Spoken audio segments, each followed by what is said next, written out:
that.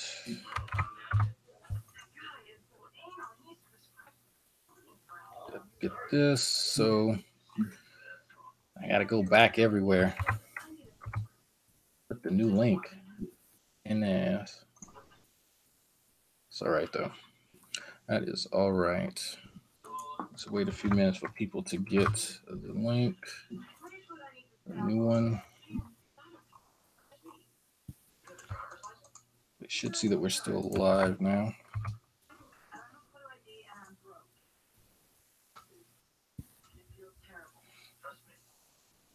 All right. Okay, it is what it is. All right, folks. Sorry about that. We've had some terrible technical difficulties today. I see. Okay, see y'all coming back in. Yeah, it is what it is, and we're going to continue this conversation because one of the things that we wanted to talk about here is definitely the impacts that certain factors have on Black families. Some of y'all have heard me talk about this topic, and not really had too much success with some of our previous interlocutors due to, well, let's face it, some of them just aren't well equipped. But reach outside our general community to try and get some more, let's say, holistic views on this scenario. But before we get into this, y'all probably noticed that it looks like it's just me in here. We're just doing this straight Google Plus Hangouts. So if it looks very familiar to you, it's exactly what I used to do back in the day. No Streamlabs, none of the fancy shit. Just nothing but Hangouts. But that being said, if there are folks who want in on this, we can give you the Zoom link, and you can come in and chat. Again, this isn't run through any of the programs. You can just hop on in the what you call them. So, all right. That being said, waiting on Nate to come in. I think we're gonna go ahead and start trying to cover some of these topics because lately it's been a whole fucking mess in the news about people who are paying to get their kids access to Ivy League schools and have the GPA, none of the actual accolades that you need to get into some of these, but what the parents did have is money. And in some cases, I think one actress paid about $500,000 in one case just to get, I think it was her daughter to get it was something or other. We have the actress name. I think she was the actress on Full House. And people point out the irony where she had been in this situation in the actual show Full House, trying to forge credentials for one of the kids. So yeah. Oh, there's Nate.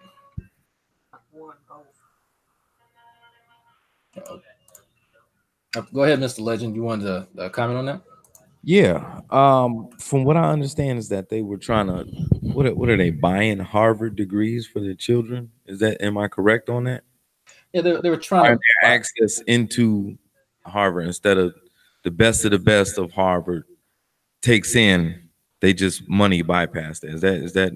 Is my understanding? Is that right? Basically, it was both the kids. Yeah, okay. So it's the actress at both her kids, $500,000 each to pretty much buy them access to this Ivy League school. So they're supposed to have. Well, that means a lot. If you are an attorney or a lawyer from Harvard, you basically can do anything you want. You can possibly, people know that it wouldn't be anything surprising for you to have your own firm within a certain amount of time. People, if you say you're a lawyer from Harvard, you pretty much got the job already. But here's the thing about that, and they're shooting themselves in the foot because now that we know that you can buy yourself into Harvard means that they don't have the best of the best. They have people who paid the most of the most, but if somebody from Harvard, it really puts a chink in their armor. I can't really trust Harvard now because I know they're just letting people buy degrees or buy their way in there now.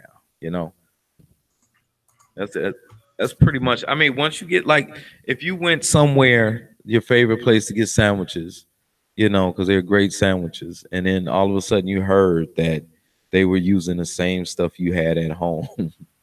It's kind of not special anymore, you know. Right. What are you paying for? They're gonna go ahead. Well, yeah. What are you paying for essentially? If it's the same thing that you can get anywhere, right? Exactly. So what makes it special? So if corporate America stops hiring Harvard lawyers because they're the best of the best, because we know some of your guys aren't the best of the best, because we know they bought their way through there. They're really not smart. Their parents just had a lot of money. Then Harvard, their tuition is going to have to go down. They lost their credibility, to put a long story short, though. You see what I'm saying? So the long-term effects from this is, you think that it's gonna really affect their enrollment?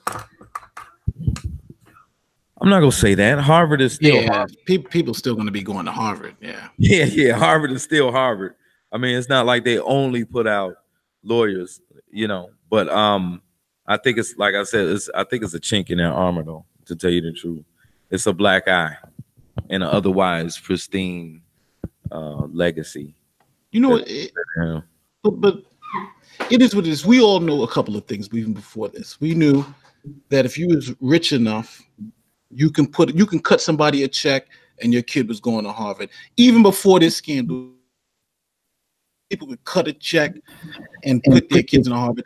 That's not, I don't think, a surprise. I think the surprise is the surprise that I think we have now is that we've just been talking with in this particular manner, where we're talking about people cheating on tests, and people doing all this other stuff. But at the beginning, at the baseline of it, people look at Jared Kushner, for instance. Jared Kushner, he was he didn't have the grades for Harvard. His parents gave a $2 million building, and guess what? He's in Harvard, and this is like public knowledge. So I think the difference when you're talking about what's happening here is that you did have people like the coach from Yale. The coach from Yale took a $400,000 bribe to let somebody fake like they were on a soccer team. Just the school you can't police everything, and when they get caught, the guy's fired. So yeah, but that's I might want to go tangent with this very quick, but like nobody really cares about, like, if somebody found out that you bought your degree, I don't think nobody cares. They'll be like, shame on you because you skipped the line, but still, if you got money and everything to do that, it's like kind of disrespecting, kind of disrespecting education, the process, the principles and standards of our very society. We're supposed to trust, when we see this degree right here, that there is a history and myriad of knowledge behind it that puts weight on that degree or that diploma. And if we find out that you just paid $500,000 for it, it's like, what does a degree mean nowadays? You know what I'm saying?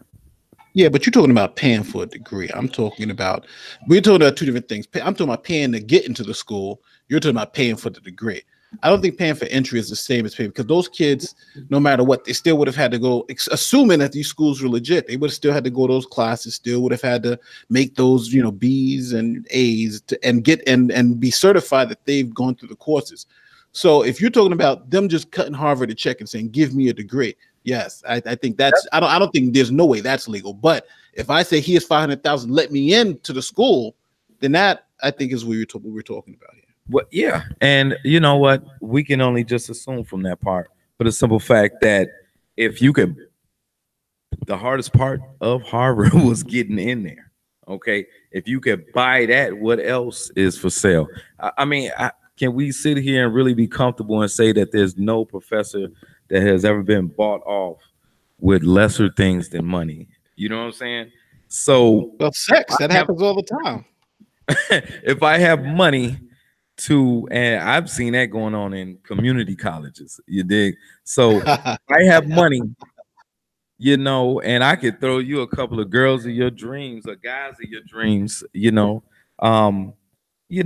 money corrupts, and it's there's only a few institutions where honor and integrity really, really matter. and to see Harvard take this black eye right now, it's a big thing. It might not mean a lot to us that don't care about Harvard or not, but it's a big black eye to them. You know. Well, hold on, but let's give the black eye to the people who deserve it, because Harvard wasn't implicated. This is actually Yale, so it's Yale with the black eye. Oh, okay, yeah, I heard something about it, so I'm putting together the pieces as we talk right now. And tell you the truth. Yeah, but you know they always have that big rivalry between Harvard and Yale, and we screaming about Harvard. You know the Yale, but I want the Yale person to be like, no. Yale. Yeah, it was at Yale. It was. You know what the thing that messed me up? It was a black. He was a black coach for the women's soccer team, and somebody cut him a check. Now, what happens is that the way it was working is that these people didn't have the grades to get into Harvard, no matter what they were scoring on the SATs. If you were scoring, they scored, the top score on the SATs. Their grades and every stuff wasn't just good enough to get into Yale. So what they did was there's other ways of getting in just on academics. There's the athletic scholarship.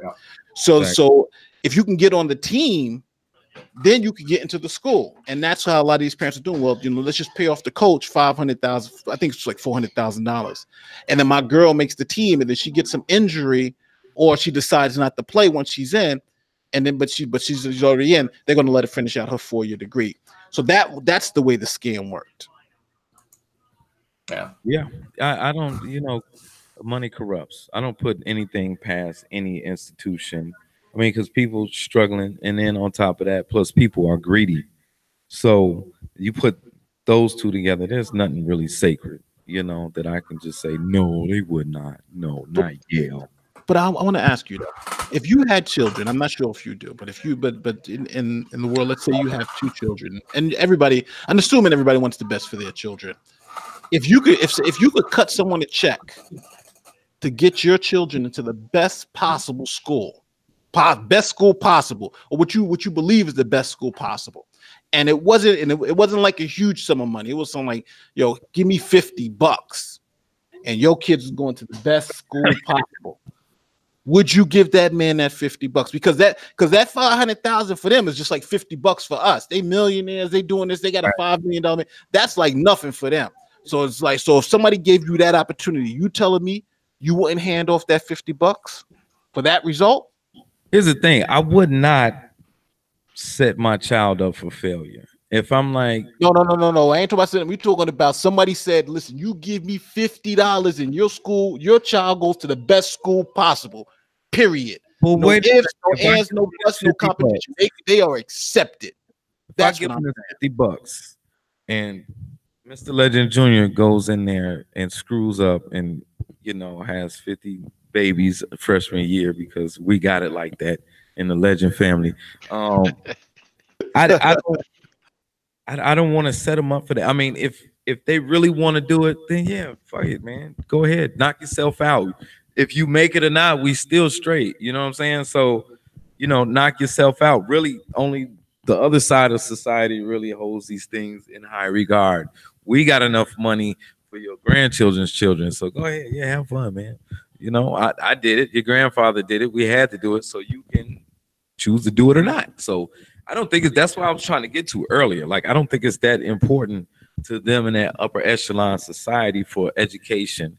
I think the people inside of these humongous rich families, there are some people that are smart, that's going to carry on the legacy. And there's some people that are going to have the children that's smart and carry on the legacy. You dig? Who's to say? I'm not that rich, so I can't really. That's true. I can only speculate. Well, listen, but just to be open, it's just that the question was to perpetuate a thought, and the thought was, if you could put in a position where you could afford to do something like this for your children, how much thought would be put in the process? And honestly, I struggle with that, because even looking at the story, I'm saying it's horrible, it's fucked up. But if I was a cat with that type of dough, it's a whole different, my thinking about what's going on is going to be totally different. What? We can do what? And how many times have you done this? 900 times, and nobody got caught, and all these people graduated? Oh, and it's only going to cost me $50. And it's all time we heard about it. But I'm saying, and it's only going to cost you $50. It's like, all right, well, I think it's something that I can spend. You know what I mean? So I think all these people moral outrage. I think I understand that, but I think the reality is most parents put in that position would cut that check. Like, what are Donald Trump's academic accolades? Like, he's a C student. From? C student. C student from where? Where did he graduate from? He went to shit. That's actually a good question. I'm trying to remember. Let me just put we shouldn't have to. I think Obama came from Harvard. Yeah, the school you were screaming earlier. Yeah. No, so Trump went to Wharton School of the University of Pennsylvania. What? I never heard of this place in my life, but it don't matter because his family. No, that's just for clarification. Man. The Wharton School of Business is if not considered one of the best business schools on the planet Earth. That is what Wharton is. And he was a C student and he made it through that. What the hell? Nobody knows he was a C student. Hold on, just to be clear, nobody knows what happened. The reason why nobody knows what his grades are is because Michael Cohen testified the other day that Trump forced him to when he was running, forced him to threaten all his old schools to not release his SAT scores or his grades. So that's what so nobody knows what Trump's grades were. We just know he got in the past. So I'm assuming his father cut somebody a check. You know? Yeah, I forgot where. I think it was in one of those. Huh? You could pass with a D. Yeah, but I could have sworn there was like a tell-all book or no, it was I think it was in one of his books. He mentions that he was a C student. Now I could be wrong about that. You're probably right.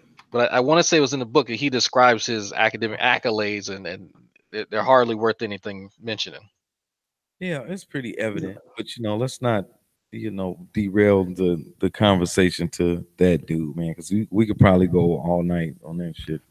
Yeah, that's true. But there's so much wrong with that right there. But so it looks like somebody trying to join. Nice lady trying to join the chat. What is that? Yeah, this is a friend of mine, Odd Talk. Oh, okay. Hello. Hey, what's going on? Buenos noches. Hey, how are you? Happy Patty's Day. What's up? I'm fine. Yourself? Great. Can you guys hear me? Yeah, we can hear you. A little low. Yeah. So the other thing that I think you had mentioned, Nate, was that it was a shooting, I think. The New Zealand shooting. Yeah. That's crazy. Did you? In New Zealand, is that what you guys talking about? Yeah, that one.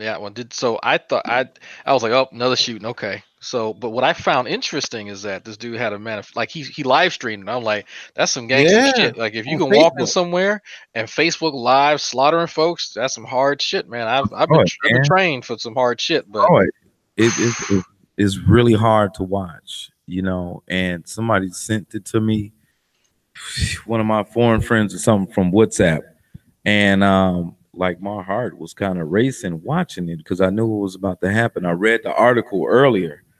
And the type of level of evil that this dude is, or mental illness, or whatever's going on there, it's scary, dude. People were in church, safe, worshiping their God, and this dude came in there, no remorse. Matter of fact, the first guy that seen him walking into the mosque said, "Hello, brother," and he shot him down, dead, not here no more. People were in a pile in the corner trying to take cover, because if you ever seen a mosque, it's pretty open where everybody kind of puts their mat on the floor and they pray. So I guess when they heard the gunshots, they kind of just crowded in the corner. And me being someone who's been in a situation where somebody's shooting in a shootout, you don't have no gun and nothing like that, I can only imagine the horror of you piled up there with a bunch of other people, not knowing if these are the last moments of your life. You know what I'm saying? And then they show this fucking clown in court making jokes and trolling the media and shit like that. And it's like, usually people off themselves after they do some shit like this because ain't nothing good coming after this in life for you. You could pretty much safely say. You did. So the fact that they caught this dude and he's still in jail just wilding out like he on top of the world, man. I can't wait to see what's gonna happen next in the world, because this is humongous right here, man. You know. Oops, there we go. I couldn't unmute myself. Yeah, one of the interesting things that I found is that this guy had a manifesto of sorts, and one of the statements that came out of that and subsequent media releases is that his influences, which I find fascinating, but I try not to go overboard with it. But one of his purported influences was Candace Owens, and I found that deliciously ironic. Yes, That's Candace Owens. Yes.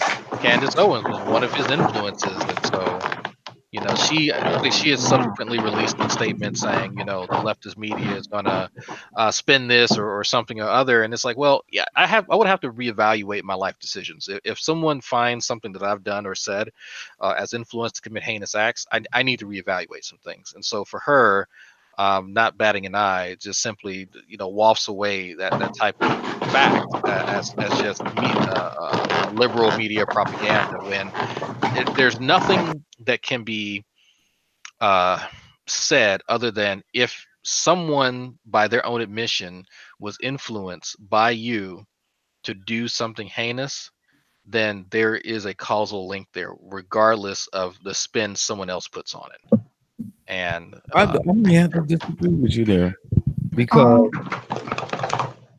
somebody else want to have a Yeah, because there was an article that I read not too long after the shooting that pointed out that the shooter's manifesto, it was geared towards making him famous because of the people he mentioned. He mentioned PewDiePie, and the article I was reading, I'd have to go through my Facebook wall.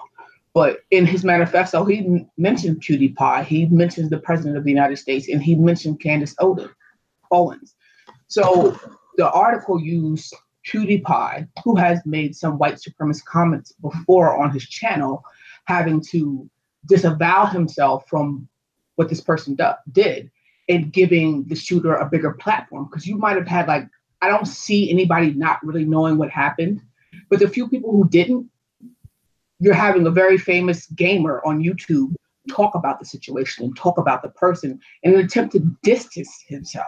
That whole manifesto was set up in a way where it would make the situation more known, more widely spread, more people would talk about it because of the way he worded it and the people that he mentioned.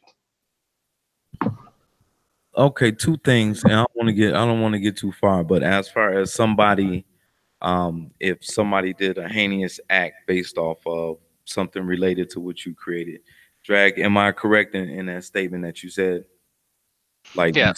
You got to reevaluate that. Yes, but you would have to disagree about that, is because some of the most heinous crimes in world history was done from religion, which was coming from a peaceful place. There are a lot of Muslim terrorists that kill in the name of God.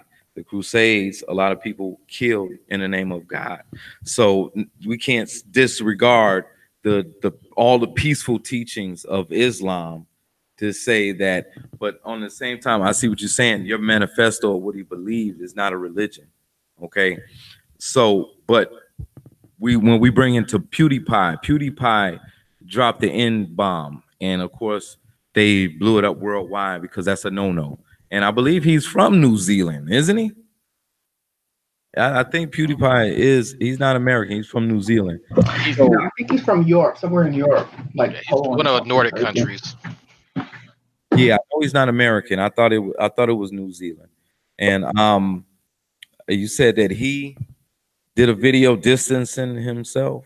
With these, from what I understand, with these wacko white supremacists and stuff like that, they try to take every niche group, they try to take something that they believe is pro them and amplify it in order to get more publicity. They say the guys in court doing white supremacist signs and all of that and sending messages out or whatever. I don't know white supremacist signs or anything like that. But I just wanted to say my opinion on those two things right there. Yep, just those two things right there. Yeah. Yeah, so for me, I would definitely argue that, especially with religion, I think religion definitely does have to reevaluate itself. If people can take certain verses that explicitly call for violence and commit violent acts, then there's a problem with the religion. Now, that's not to say that religions aren't capable of doing good things. I think so, but the motivation for doing those good things are definitely not steeped in any true sense of altruism. It's more so of trying to appease a deity and obtain a award and a reward in afterlife, presumably. Right, right. Is all of religions basically say the same thing: be good. But I think it's the interpretation. It's what people want to believe. People want to justify what they think through religion. The book can say, "Thou shalt not kill," but then you got to ask, why are we fighting wars and killing people in wars? They justified it by saying, I'm fighting for my country. But still, the Bible or the Holy Quran or the Torah says, thou shalt not kill. So it's subjective. Religion, whether you believe in it or not, is designed to keep people in being good.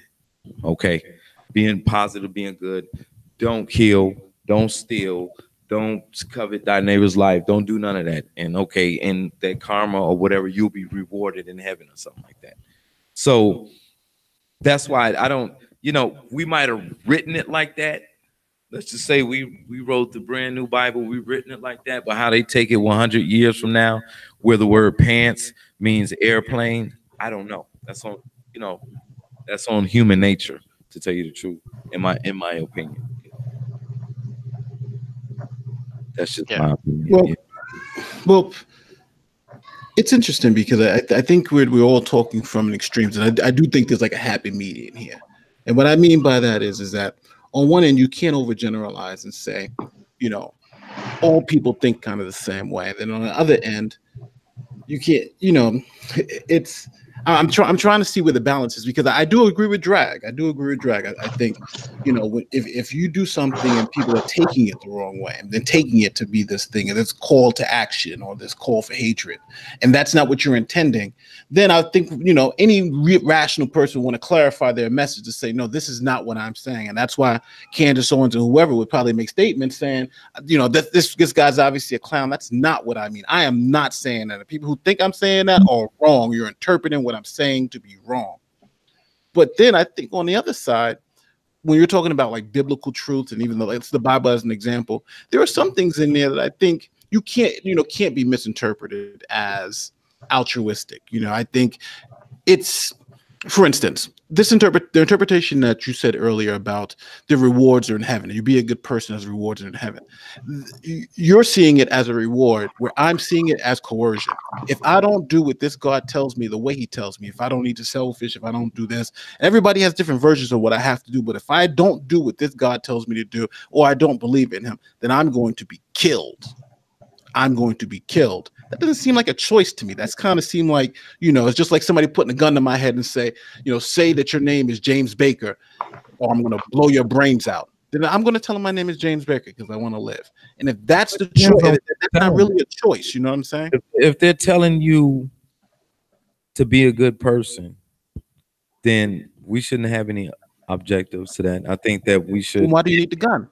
Why do you need the gun for me to be a good person? You're not being a good person, then, I guess. I don't know. Like, we shouldn't need a gun to make you be a good person. I mean, that's just people's motivation, and it's very, and you are right. We are talking extremes and subjectiveness. People go and they follow religions for all types of reasons. Some people follow religions because they think that if they go to church every week, then they got a free ride into heaven no matter what they do. Some people follow religion because they can better exploit other people with it. You know what I'm saying? But we know, what you feel is wrong, what is done to you, and you can flip that around and see if you do that to other people, it's wrong. And if it's in that book that was written like 2,000 years ago, it's very significant. You can choose to, if you do not have some type of direction, then you can go in any direction. You brand new to this place. This place been rolling for a very long time. There's people that figured it out already and wrote it down. Okay. So if I put a gun to your head and say, hey, you're supposed to kill, I don't know, Filipinos because they're from the dirt, and you think in your mind, hey, that ain't right. I don't like to be killed. Why is this person trying to threaten me to kill me? Then I would understand your point that somebody's making you do something against your will, but your will should be doing something positive in the first place. If it's not, and you're the opposite of religion, well, then that conflict has been going on since the beginning of time, which is good versus evil. Well, I think there are two things going on here. You're saying putting the gun to my head and telling me to do something is one thing, but I think the correct analogy or the correct statement to make would be, I'm going to put the gun to your head if you don't believe this. And let me explain the subtle difference between will. Will is that I have a choice whether to do something or not, right? I have a choice to, if I'm going to be a good person or something, or be a bad person. That choice is in one instance, you put a gun to me and tell me to choose between those two things. That's something I can do. I can make that choice. Either I choose to do what you're telling me or choose to have the gun go off, you know? That's a choice I can make. But I think when we're talking about beliefs, because don't forget, John 3:16, he who believes shall not perish but have everlasting life. Belief is the cornerstone of this. Mm-hmm. Now, how do you reconcile that? Because beliefs are compulsory. Here's an example. Let's say in that I strap you up to a lie detector test, and this and for argument purposes, this lie detector test is perfect. So I strap you up to a lie detector, and it's going to tell me if you're going to lie or not. Mm-hmm. I pull a gun out, cock the trigger back, put it to your head, and say, when I want you to say your name is James Baker, and when you say that lie detector better not go off. It cannot go off. You have to believe that your name is really James Baker on the spot. I take the gun out, put it to your head, and you speak those words. My name is James Baker. Is that lie detector going to go off, or am I going to pull that gun? And I believe I'm going to pull the gun because I don't believe you can change your beliefs like that. I believe to change beliefs, you got to be convinced. Oh, so you can't choose what you believe. And if you're telling me you could choose what you believe, then you can believe right now that your name is James Baker. Yeah, Brother Nate. Yeah, I agree with you. This is what they've been doing with the Crusades. This is what they're doing as late as ISIS. And, you know, they were, or the Taliban. Do you believe in this way? Yeah, no. Pop. Next. Do you believe in this way? Yes or no. Pop. Next. Throw them in the river. And I've seen videos of them executing people that chose their God over what they were suggesting or whatever. And we hope that some people left their country in order to believe what they want to believe in. You know, I don't care what anyone believes in. I don't even care if you don't believe in God. Okay, just don't disrespect anybody else's belief that keeps them sane, them in order, or whatever that positively affects them. I try not to ever say anything bad about anybody's religion because some people need it, some people don't. Okay, so I grew up in the church, you know what I'm saying? So I was taught this when I was young, and then when I was older, it was put to the test. You know what I'm saying? So I learned a lot going against God and going with God. Okay. So, but you only learn that as you grow older, and that might be tangent to this conversation. But yeah, if somebody says that somebody got you in that situation like that, you have a choice. If you believe in God, then you can say, my name is Nate B. And boom, next you see that flash, brother, and then you see heaven because you said that. Or you say, my name is John Wick, or whatever name you said, and boom, you get changed anyway, and then you don't see those pearly gates. It's deep, bro. Religion and belief is very deep to people, and I leave that to those people that died in that mosque. They believed in that God. Even afterwards, they were saying Islam is a religion of tolerance and peace. Even though he did this to us, we still can't hold a grudge. Even though the world looks at us as the monsters, we're going to use this opportunity to show that we're not the monsters. No, I do want to say this. I agree with you 100% in the sense of, I believe beliefs are compulsory, so nobody can choose what they believe. You grow up with these beliefs, and to kill someone for certain beliefs, then I think that's changed. But I think you can also change beliefs, and I think people can be convinced of other things, and I think that's the battle. Like this guy, he was convinced of what he was trying to do, and we all understand that to be sick. But how do we reach other people who also think like this guy does, to let them know, to try to convince them that there's a different way? You know what I mean? You tell them that religion is a construct, and I just dropped my webcam. So religion is a construct and a tool used to control people, and that you probably shouldn't be using it as a vehicle of morality. I know we need to move on, man, but control people to do what exactly? To control people to have a system, right? A system so that you have people moving toward a similar goal, whether it be political or socioeconomic. But we will definitely revisit this topic, because that's actually the area that many of us discuss here on this platform, is religion and philosophy. And then science, which is my area. So, but yeah, no, we will definitely revisit this topic. But yeah, let's go on to the main topic, Drag. Yeah. So, okay, folks. So I said at the beginning of this, I gotta go take a quick break, but I'm listening. Keep it rolling. Okay. Yeah. So I'll monologue for a little bit. So I said at the beginning of this, folks, and we apologize for the technical issues we've been having. If you're watching this later, but so I said that I've definitely been antagonizing folks from Black Men Vent. I was made privy to certain posts made by Mr. Legend here and some of his cohorts, and I kind of stopped and read some of this stuff. I was like, I don't agree with this stuff at all.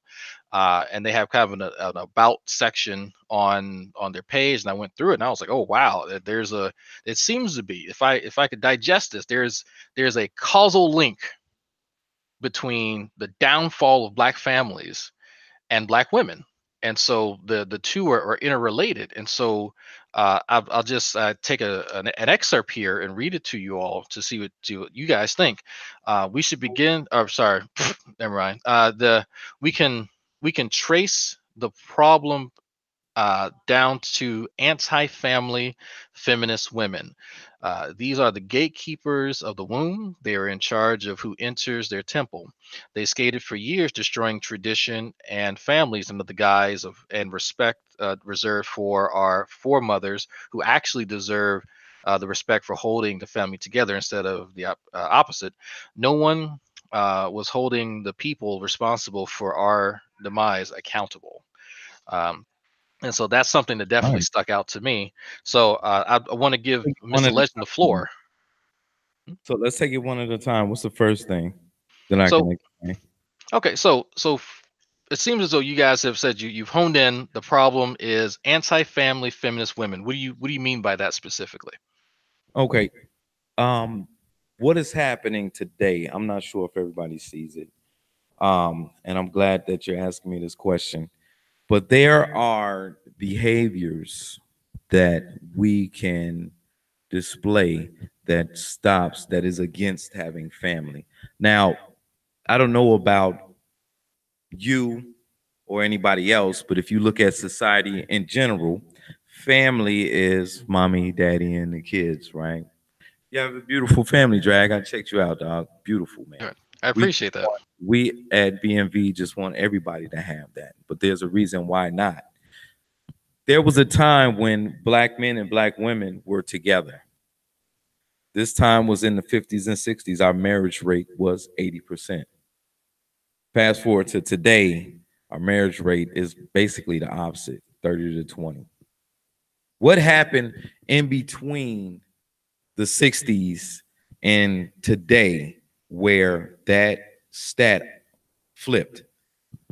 Black women in America today, or Black people, are the least married people out there. And then we're at the bottom of the totem pole of economics, success, family. And then you look at the doctrine of feminism, which arose around the same time our demise began. Okay, you look at the rise of feminism, and rules or their doctrine is the same doctrine, almost word for word, of a strong, independent woman that basically most women are trying to be today. Okay, so when you start putting things like, I don't know if you're familiar with the feminist doctrine, but it's basically like in the 50s, 60s, women were white were saying, you know, they're being oppressed. They want to do more than just be in the kitchen. They want to go out. They want to make their own money. They want to do all these type of things. But it was at the sacrifice of the family. See, back then, the family structure, and what it actually still is, but it's God, the man, the woman, and children. That's the hierarchy. Okay. So the man goes out, he protects, he provides. Okay. The woman makes sure everybody is good. Kids are learning, everybody's eating healthy, everybody's good. Okay. And the father makes sure that that can happen. Okay. But when a group of women started saying that, no, us being at home cooking dinner and making sure everybody happy is slavery. So we want to go out, we want to make money and make our own decisions, just like the man does. We should be equal. So if you take this and wipe out the lessons on how to be this great wife or this great mother, because my mother, our foremothers, my mother and my mother's mother, they were raised to be great wives and great mothers.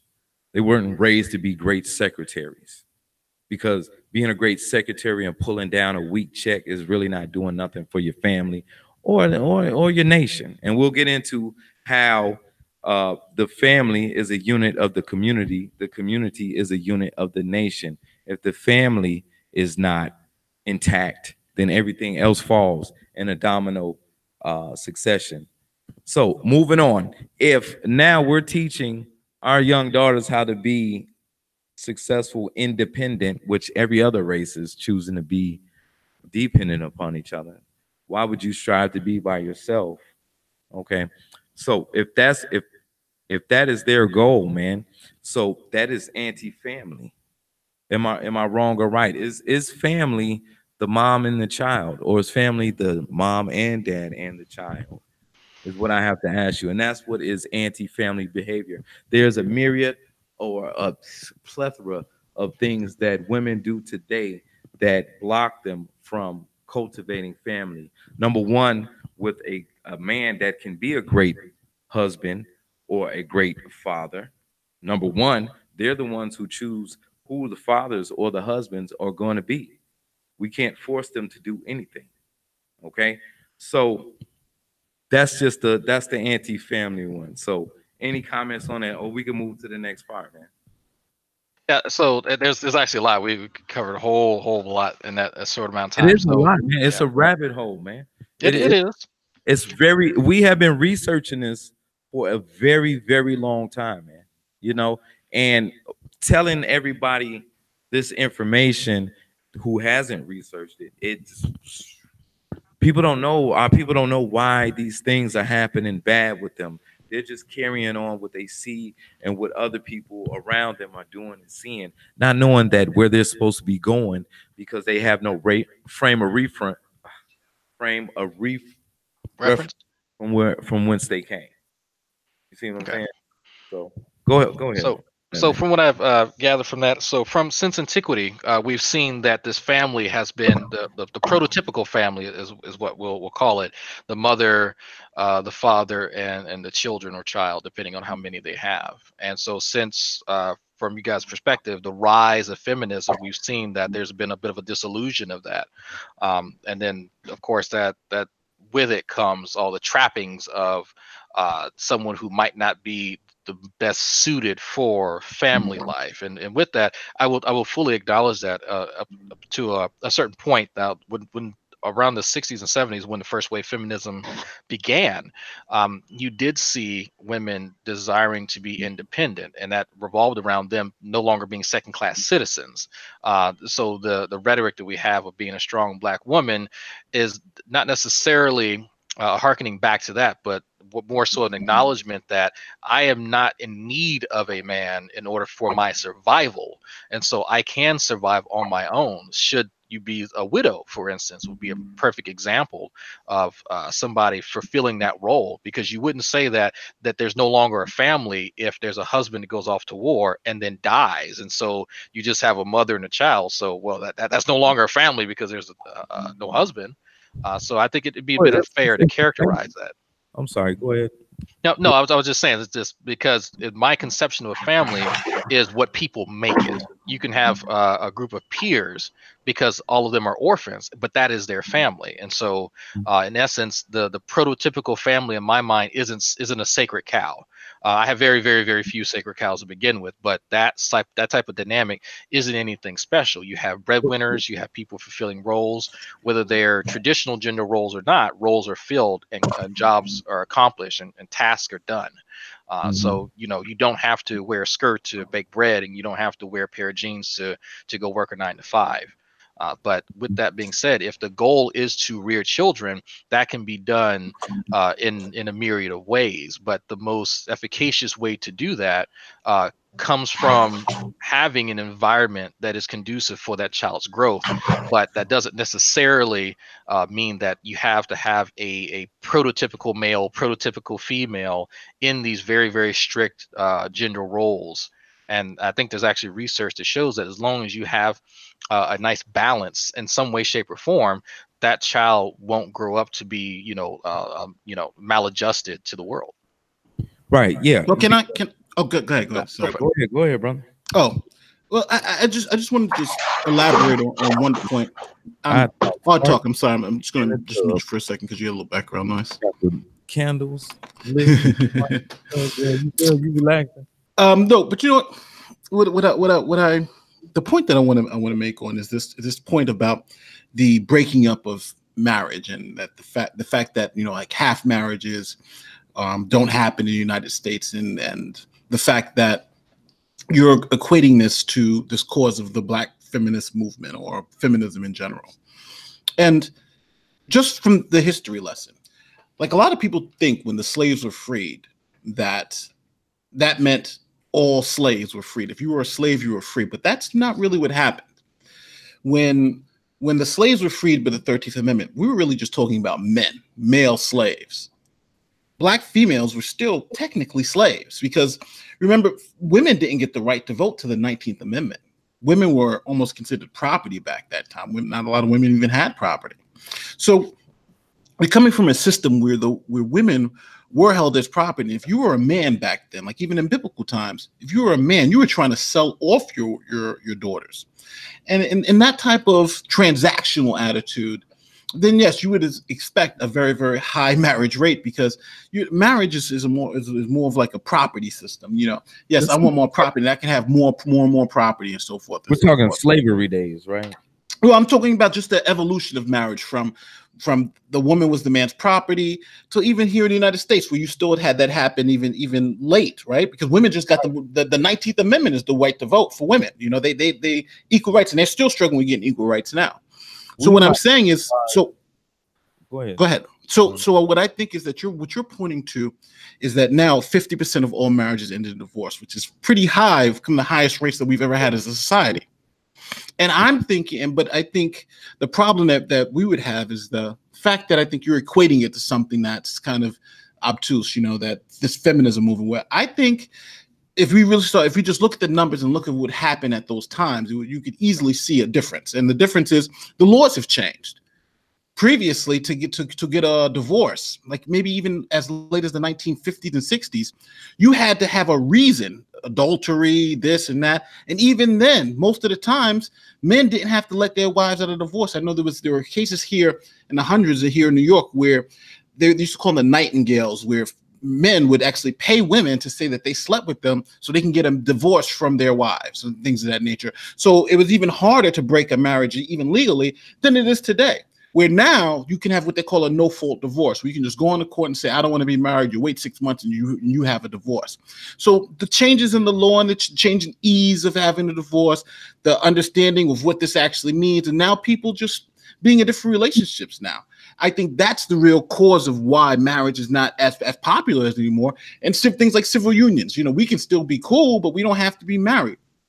So even with all that said, I think to just equate the dissolve of this marriage piece to this abstract concept. I just think it isn't really looking at the true causes. It's just easier to get a divorce now. That I think that's one reason why people can say yes. It's just so much easier where you can walk into a place and say, I don't want to be with this person back in the day, or you had to prove that this person did something wrong, or you were stuck in a marriage forever. Right? Can I jump in real quick? Sure, go ahead. All right, and I apologize for the noise. I had my Bluetooth on and picked up everything. It should be better now. During your speech, you pointed out that there was an increase in divorce, I believe, in the Black community.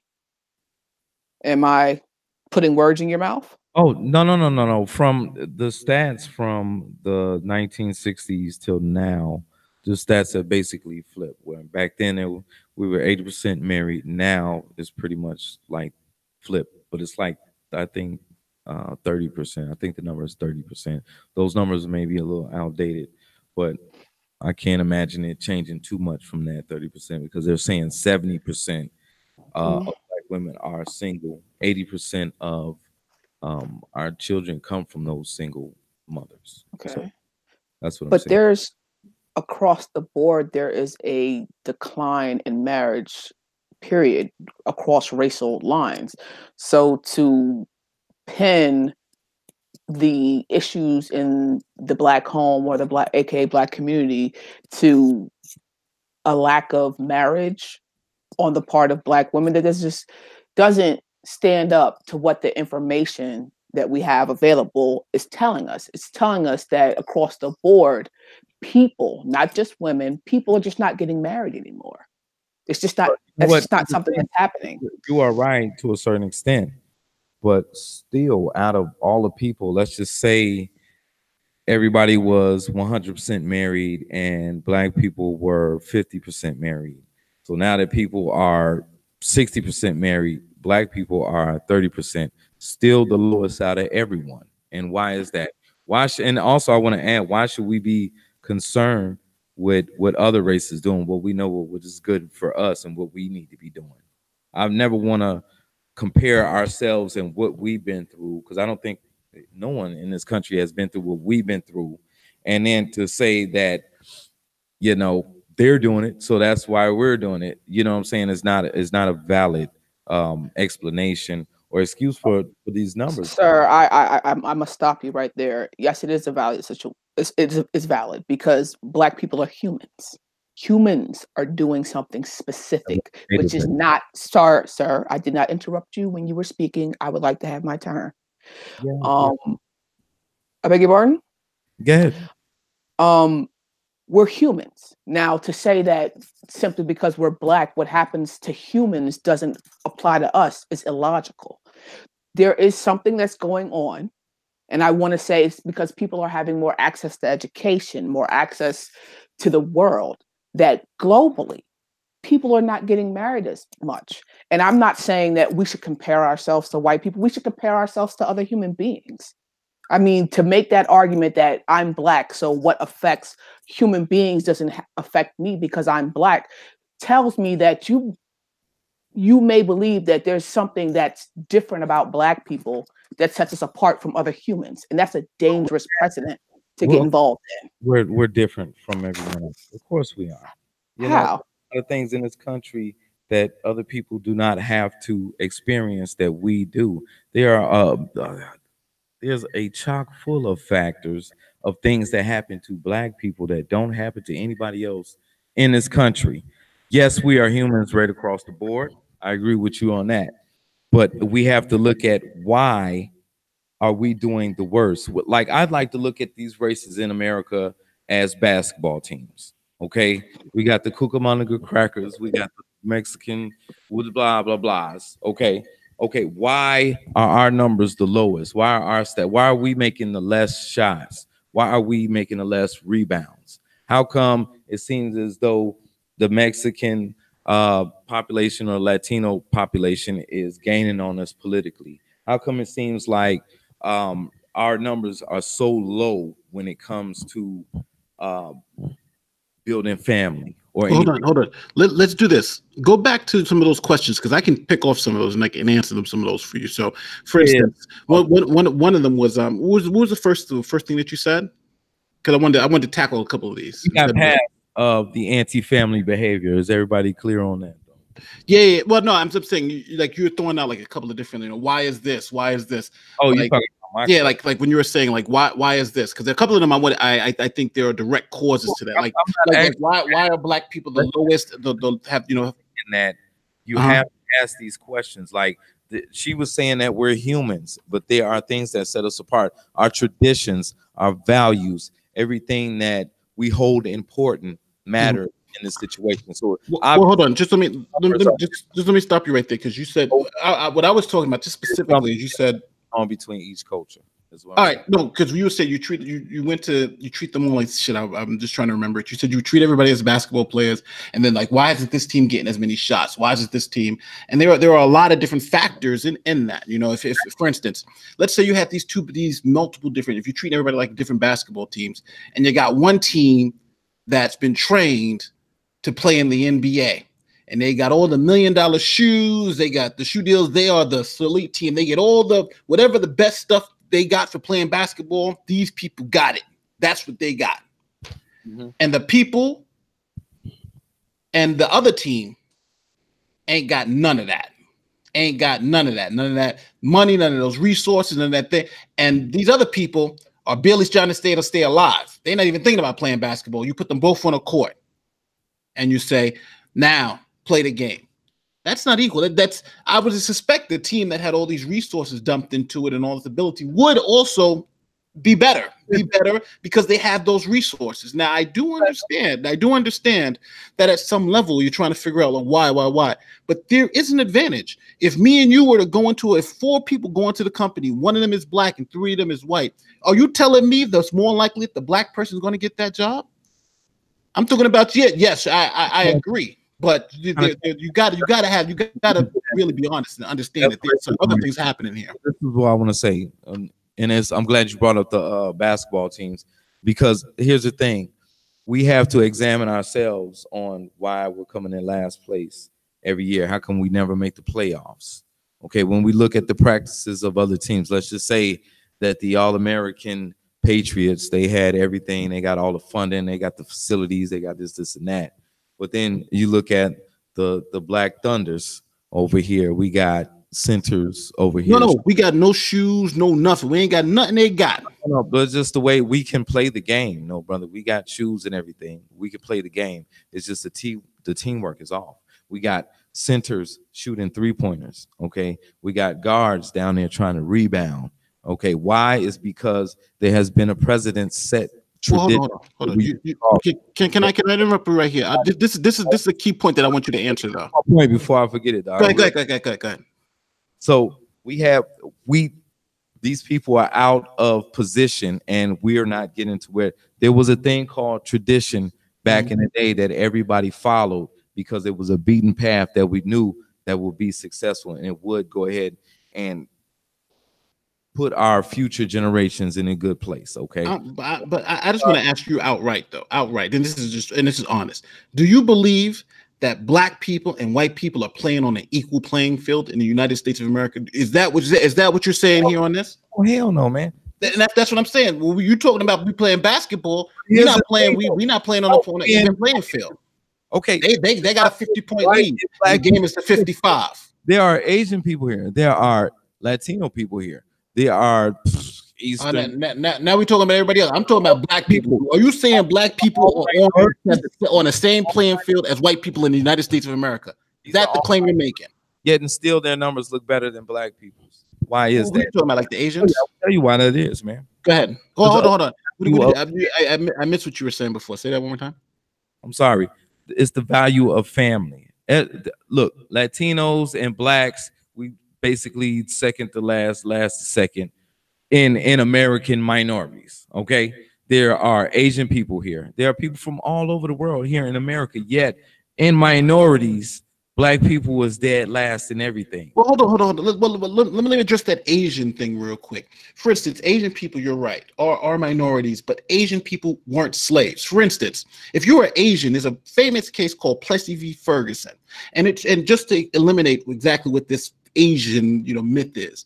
In Plessy v. Ferguson, a man who was 1/16 black sat on the front of the train, and he sued the state of Alabama because they were saying that just because he had that little bit of black in him, he had to sit in the back of the train with the black people. 1/16, it was some crazy number. And it went to the Supreme Court and he lost. They said, yes, 1/16 or whatever, however percentage of black he was, he had to sit in the back. And the law was written, and the argument in that case was, if you were from China and Chinese, the law was written in such a way where if you were from China, full Chinese, not even a U.S. citizen, you had the right to sit in the front of the train, and the nigga still had to go to the back. So someone who was from Jewish, who was Asian, even had that back in slavery times. They could sit in the front of the train because their skin was white. So this equation that these Asians have, so let me just make it very clear. So you're saying the Asian experience here in the United States is identical to black experience. Is this your claim tonight? No, I never said that. Well, here's the thing. Then why are you talking about Asians? Here's the thing.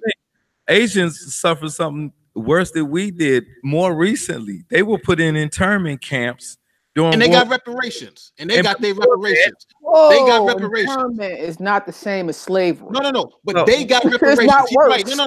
Let them go with this because they got reparations. We haven't got our reparations. That's why the Asians is doing well, because they got their check. Racism, I think that's a big blow. I think none of us right now can. But they got their checks though. They got reparations. Did they get reparations or not? Did they get? Hold on, Nate. Let him finish. Let him finish. I'm not saying that's tantamount to slavery. I'm saying no minority in America is exempt from white supremacy or any type of thing, but they all found a way to get over it. And you know why, man? You know why? This is the whole point that I'm driving and that BMV is about, is because all these other minorities still hold on to family and tradition. Black people do not. Sir, I'm gonna have to stop you right there. Have you looked at the data for Americanized minorities? Now, the argument that you were making could fit first generation Asians, people from Africa. That could fit first generation. But as you look going on into the second and third and fourth generations, things begin to change. African Americans are American. We have been here for decades, for generations. You cannot compare us to people who have recently immigrated here. And that's basically that, because when you sit down and you look past the myth of the model minority, you find that once you get into the third and fourth generations of Chinese, Japanese, whatever generation, they tend to latch on to Americanism. They become Americanized and they don't hold as strongly to their traditional values. So I think you do have a point if you keep your point laser focused on first generation immigrants. Well, hold on. I just want to say one thing before we move on. I gotta say this one thing. I would agree with you if these numbers were true for when the first whatever immigrants were here, but the numbers are true today. Black people are still last in the totem pole when it comes to family, tradition, and complete households. Well, I gotta say this one thing. I gotta say this one thing. Number one, this is just this is something I just gotta mention. We specifically talked about Asians. Hold on, let me say this, God. Let me say this. We were talking about Asians, and it was made that Asians internments from World War II, that's that's equivalent to slavery. And the different, and I want to just make it very clear. But I'm just making because you were saying, well, they got internment, right? They were interned. No minority in America is exempt from white. Well, let me just make my point about these internments, because they were paid reparations for those internments. For what happened to them, the government cut them a check. So it's hard to just say, well, they had something bad happen to them, because they were compensated for the bad thing that happened to them. And I also want to just make it very clear, if the argument here is that because black people in general have these low numbers for marriage. You know, if that's something that I'll grant you that. I'm going to grant you that freely. Hold on. I want to make sure. I want to make it very clear. I grant you that. I just looked up the numbers myself. I grant you that.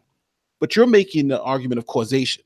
You're not making an argument of, you're making an argument of causation because X happens, then B necessarily must be the case. And that's where I think my problem is with this whole thing, is this argument of causation. Because I can take any stat. Black people are the best in X and then equate it to this. Black people are the X and Y and then equate it to this. You're saying that this is the reason for a particular effect, and you have not even attempted to justify it. You've just made the claim. So I think that's going to be the problem now. Where's the justification for that? Okay, it's not causation. Everything, for every reaction, there's another action, right? Or I said it backwards, but of course, no, causation is that you're saying A happens, then B has, then B. A is the. There's no assuming about this. These are numbers. You said you just looked it up. Yes. So I'm agreeing. That number's true. Here and ask, why is this happening? It's happening, so it's happening for a reason. What reason do you think is happening? Nate, can I jump in real quick? Sure, go ahead. All right. And I'm sorry, I wasn't here when everything started. Sir, what's your name? What may I call you by? Mr. Legend. Mr. Legend, okay. You've said on more than one occasion that African Americans have been behind minorities for forever. We've just been behind. So how far back have you gone to look at the information to come to your conclusion? Have you gone back to like slavery days, or like how far are you going back to say that we've always been behind? We're trying to find out why we're last in place for family. We started the research from the 1960s, from when we were 80% married, all Black families, 80% complete.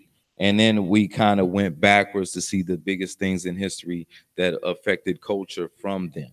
Okay. So when I say that, is that for a long time, okay, we were the top of minorities, but as we see us now, our power is slipping. Other minorities are gaining foothold and gaining power in this country where that was not even thought of before. They're taking the opportunity where we have dropped it and went and pushed forward and created institutions that we should have had in a litany by now. And they have them right now. And you have to ask yourself, what do they covet that Black people don't? What are they doing that enables Mexicans or Latinos, Asians, whatever you are? What has enabled them to keep their integrity, their principles? How's it enabled their families to keep growing in stature in this country who was ruled by white supremacy, and we took the back seat? What is the one thing that they hold important that we don't?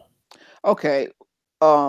I'd like to bring this back to what Nate said with the court case. Nate made a very good point, and he substantiated his point with legal precedent.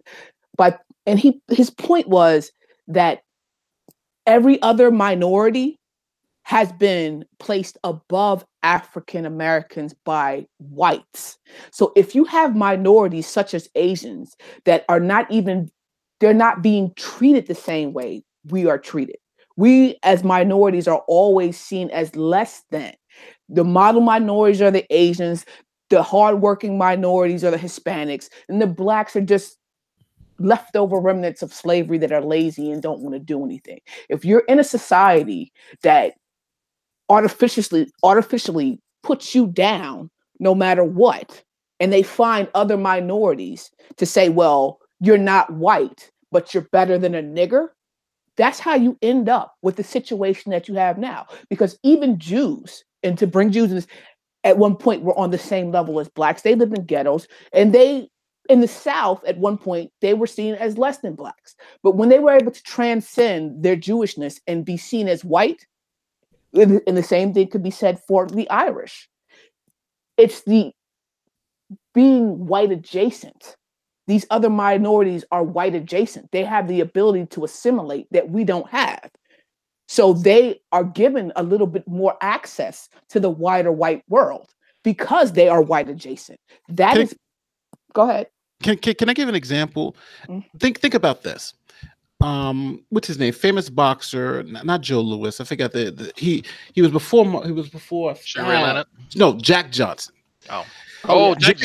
Jack Johnson. Jack Johnson back then married a white woman, and for the crime of marrying a white woman, he was jailed for he was actually convicted in absentia of taking a white woman over state lines for immoral purposes because he was going to have sex with her.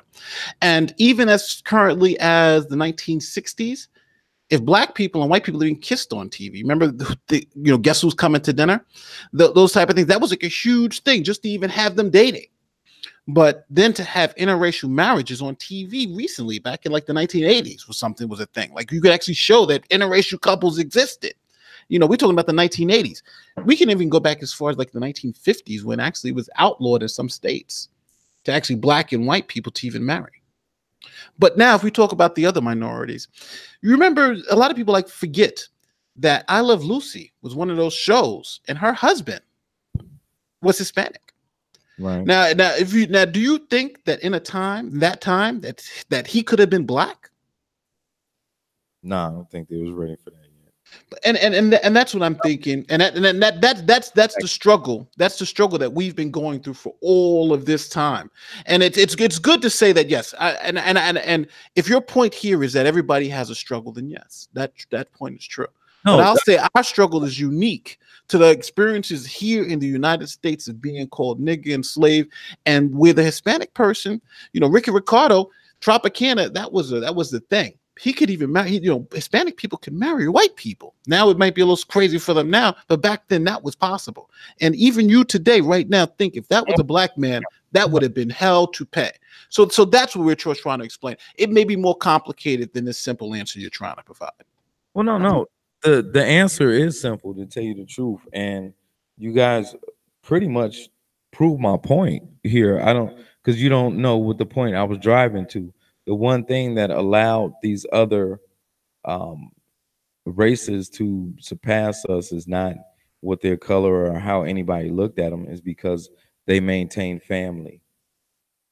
Okay, they hold the family more important. When somebody is an immigrant today, a point of clarification. Yeah, please hold that point though. It sounds interesting. Yeah, let's let him finish first. Yeah, no, I just want to ask him a quick question on that point. Not to interrupt. I'm sorry, they are given a choice, okay? Just like every family who is poor is given a choice. We will give you welfare. We will give you Medicaid. We will give you food and housing. But you have to get rid of your husband, all right? He can't be living here or if he doesn't have a job, okay? And some women said, all right, give me the check and the cheese. And some women said, hell no. And their community supported them. Guess who was who in the situation? We all have choices here, regardless of what the fuck happened 50, 40, 60, 100 years ago. Today, the choices that we make determine our consequences, determine the quality of our society today, what we choose, what choices we make right now. Every single person is accountable for what they do.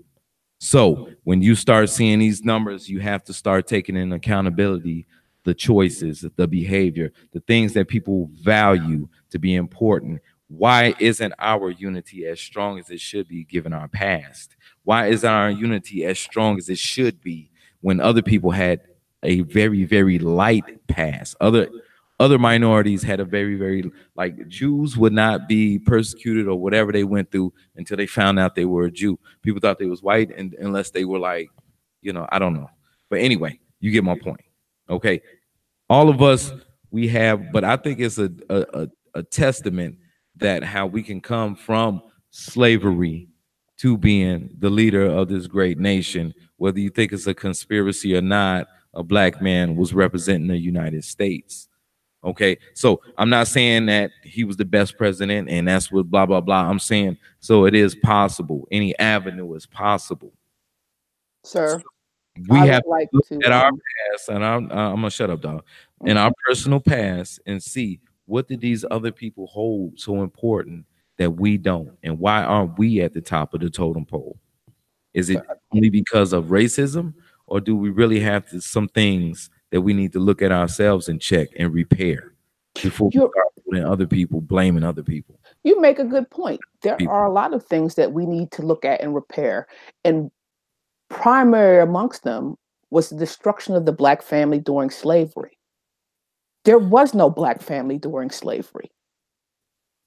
We come from the 1960s, because the family was alive and well at 80% in 1960. So obviously, whatever happened to us during slavery, we got over it in the 1960s. It was only did we get over it, or did we adopt?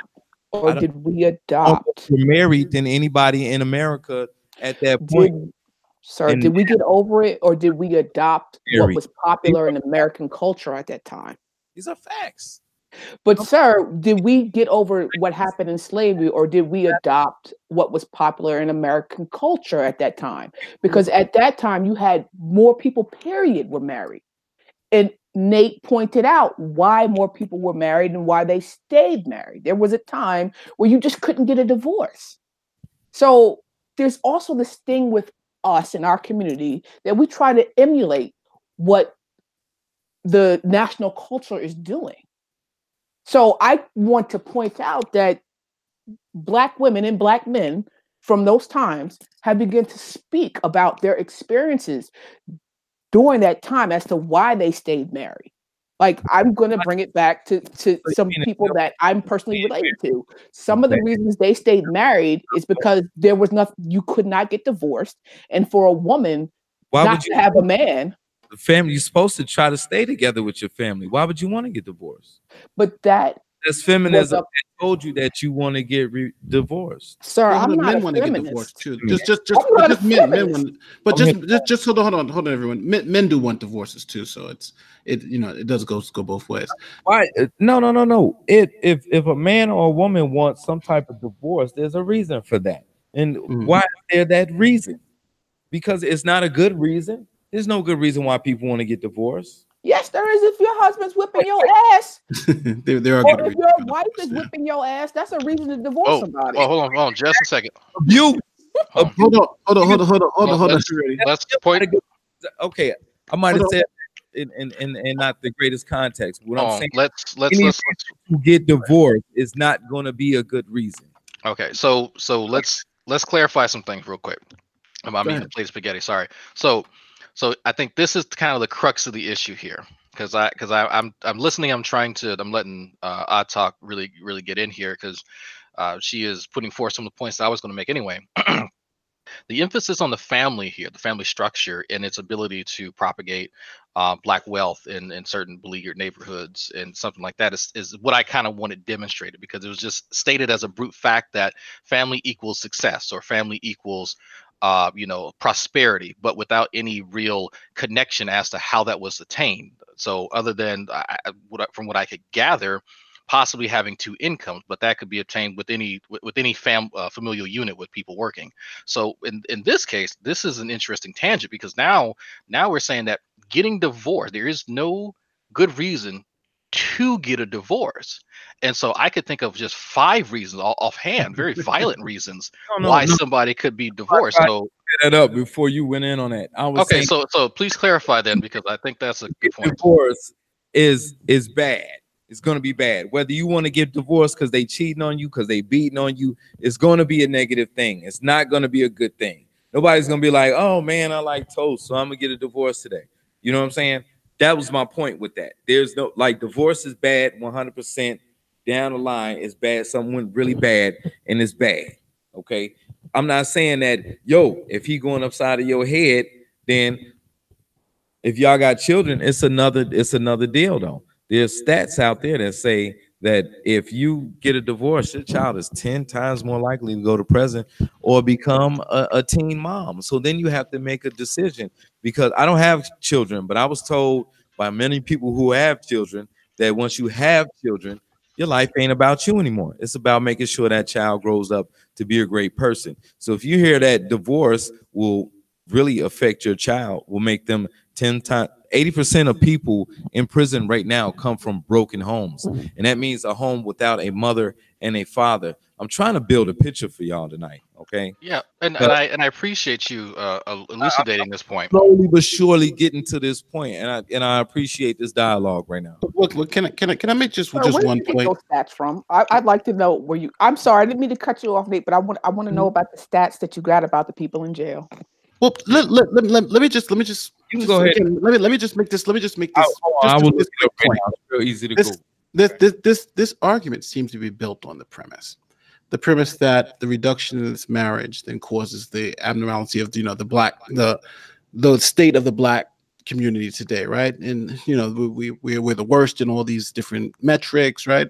That's what I'm getting because of this. There's you can see it in the graph, the ongoing reduction in marriages in the black community and the higher rate of abnormalities in the black community, right? I'm paraphrasing your argument, but that's what I'm getting. Is that what you're saying? Yes. So when you look back, and you said this earlier about how in the 1960s, marriage rates were actually higher than the other races, which is surprising. African Americans were married. Surprising when we came out of the work. Shit, anybody here in America has that. Why wouldn't we? Well, hold on. Be the most together people in the United States. But we're the opposite. Just explain. I just need answers. Hold on. No. I'm just trying to test out your hypothesis. Your hypothesis with the reduction in marriage comes these abnormalities. So I'm thinking if you had the highest marriage rate, then some of these metrics that you've been pointing to would also be different, right? They would be lower. Like like you pointed out, for instance, black people, there are a higher percentage of African Americans in prison now, right? And we can all say, yeah, and you can say, see, it's because of their, not getting married. Then if we roll it all the way back, but if we roll it back to 19, hold on, just let me finish my point. Hold on, let me finish my point. But then if we roll it back to the 1960s, and we can say, well, what percentage of the population has to be African American? It's surprisingly pretty high. So it seems like you've taken this hypothesis and you've taken some bad stats and you said this is the cause. But now I'm asking you, what would be different? What would be different? What would be the difference? I'm asking you anyway. Why? Hold on, just let me make this point. If you're saying that this is true, I'm expecting all the metrics that you just laid out for us that prove your point should be really reversed in the 1960s. Can you say is that true? So is the 1950s and 1960s, all these metrics should be reversed. Laws that we have today. If you can say that, then I will agree with you. Oh, so the laws are so you're admitting now the laws are the things that have changed, and that's the thing that are causing the abnormalities, right? You just said something changed. Statistic of jail. Okay. You said it. From today versus the 1960s. You said it 50 years ago. Yeah, you remember what you said? You said, look at the prison population, the prison rate, and you said, and you looked in the camera. You looked in the camera so serious, and you looked in there and you said, well, you remember when you looked in the camera and you said, hold on. Guys, slow down. I don't want to be the referee, but just let each other speak. I'm just saying. Go ahead. Finish your point. Mix my stuff up. Okay. Today, the CDC says that today 80% of people in prison, white, black, Chinese, don't matter, come from broken homes. Now, the percentage of those prisoners in that might be different, but that's a big sign. Okay, there's a bunch of stats out that tell you that you're gonna take a big L if you don't have a full family in this world. What's another one of those stats? Because again, it can't be prison population because there were 80% of the prison. Hold on, let me finish this point. 80% of the prisoners back then, if you're saying back then, or everybody was married, most of those prisoners in jail back then happened to come from non-broken homes. They came from homes from people who are. Hold on, let me. Nobody today is in jail. Just a white woman. Just let me. Prison. Just let me make my point. Just let me make my point. Hold on. You've hinged this whole argument on the prison population, and you said 80% of the people in prison come from broken homes, and I said Hold on. Let me finish. And I said broken homes. You said broken homes. And I said, well, in the 1960s, since this was this correlation between the two, I would expect to see something reversed. And now you're telling me, well, no, they weren't locking black people up for this and this and this, and the laws changed and all this other stuff. And then when I said, oh, look, you've brought in another cause. Now it's the law. And now you're saying, well, it's really not the law, but it's really what I'm saying. And the law is really, even though it changed, it could be the cause, but it's really not the cause. That's the confusion right now. Is it the law? Are you telling us it's the law that's changed? And that's real? I never told you to assume to apply today's statistics to back in the 60s. That was you that took that upon yourself. Mr. King, I need to point one thing out to you about statistics. People back then was not going to jail for cybercrime. Okay, but I need to point one thing out to with statistics. With statistics, you look at you look at trends over time, and what Nate has done is point out that there's a trend over time that's not matching what you're saying. For cybercrime back in 1960. So how is that a trend? We're not talking about. No one's saying that there was a trend for cybercrime. We're talking about incarceration rates. And we've had incarceration rates for decades, for generations. So what Nate is saying, and I hate to re-explain what you're saying, Nate, is that at one point, when black people were married, we were still making up too much of the prison population. Hold on, even back then. I just want to correct it. When we had 80% marriage rates, we were the highest prison population then. And you know what? 90% of those people back then came from married homes. So I don't understand if you're using these statistics to say one thing, they have to hold true. If not, then how are you saying that that's true? Because I'm looking in the past and saying that your statistics are exact reverse. They don't seem what they say, and you're saying they do. So tell me, why do they make sense now when they don't make sense back then? You're right. What you're doing right now is taking today's statistics off what they asked everybody that's alive now, and you're applying it to people that's dead for a long time from a whole different era and time frame. All right, that doesn't work like that. Okay, sir, I'm not trying to be funny. I'm not trying to be offensive. But you might want to take a statistics class for blacks and see what it looks like. I don't know. I can't really. I've never looked this up before. I'm not ashamed to tell you that I don't know what it is. Okay, you're the one saying that it is worse than it is today. Okay, I don't know. This is something I'm gonna look up this week. No, I don't think anybody said it was worse. We're just pointing out the trend doesn't support what you're saying. I don't know. All you can do is assume. We don't want to go off of estimation. We're not assuming, because we can go back and we can look at the data from that time, and we know what's going on. That's why I suggested that you might want to look in for self-edification. You might want to look into taking a stats class, so you will understand what we're trying to say, because I think that's where the disconnect is coming from. Let's get some breathing room. Let's get some breathing room here. Mr. Legend, let's give you the floor for a little while to express yourself, maybe clarify a few things. All right. Well, here's the thing. I'm not gonna sit up here and go back and forth about stuff I don't know. If you bring up the fact that, first of all, we're assuming that the stats today and what's happening today was the same thing that's happening tomorrow. So we're applying future numbers to people who died a long time ago, looking for a trend. This is all assumption, and this is not good to be even trying to stand on or whatever. So I can't go back and forth with y'all. I will have to do some research on this, okay, because I want to know too. And I guarantee you, man, it's not the same. Just because somebody came up in a 2-parent household does not mean they're exempt from jail. But I will guarantee you, man, the reason why we stem from all these problems today and not these other minorities is because we don't believe in family and tradition. And this is what I've been going at, this is what I've been building up to. There's no value for the man or the husband, okay? And there's no value for family, period. When you have a group of women that will go ahead and protest for you and say that Black Lives matter, and then turn around and feed you to that same system so they can get a check, and then try to justify it and tell you that your group of men, your race of men is just bad fathers, deadbeat fathers, and she runs with that, and the oppressor runs with that. And so we just shit men. Even though this guy on the podcast right now, Drag, in there with his family right now. So- Okay, but the same thing could be is said about black women. This it's like the disconnect between the black woman and the black man.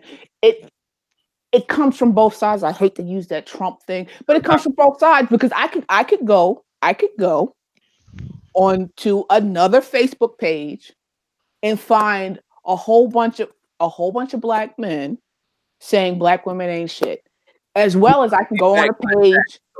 Will it be backed by facts? Can you sit up here and tell me that what I just told you is not true? What did you like? Repeat what you said. Yeah, people, black women that say they love and care for us black men so much, okay, and they will sit up there and protest the system. Will turn right around and feed that same man to the system, either by calling the police or filing his name for child support, whatever, taking that man and giving him to the very same system that she just protested. Is that wrong or right? I think that's a malformed. I think that's a malformed question. I'm telling you, because if a man punches me in my face, if he's black, I'm not supposed to call the police. If a man reproduces with me and doesn't take care of his child, I'm not supposed to put him on child support. My child is supposed to suffer, and I'm supposed to get beat half to death. What are you talking about? What are you talking about? Like, just not have a child until you're married. How about that?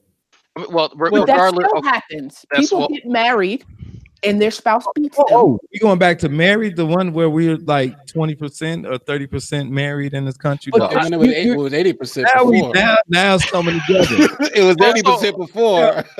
So hold on, let me jump in here. Let me jump in here. So I am on this point. I am genuinely curious. So okay, and I've heard this point before, but I've never heard it elucidated. So if we are protesting against systems of injustice against people of color, and then if you submit this man to said system by calling the police or forcing them on birth control, forcing them on child support, that's somehow akin to giving him up to said system, which I don't see that as the same, because and maybe that's because when I say this system, the system isn't perfect, right? I know the system is biased, but that leaves it, because ultimately, if we are saying that we should have zero trust and zero utilization in said system, then that means I am above the law, essentially. That's what that means. Is this the same system that is used to shoot us down and oppress us?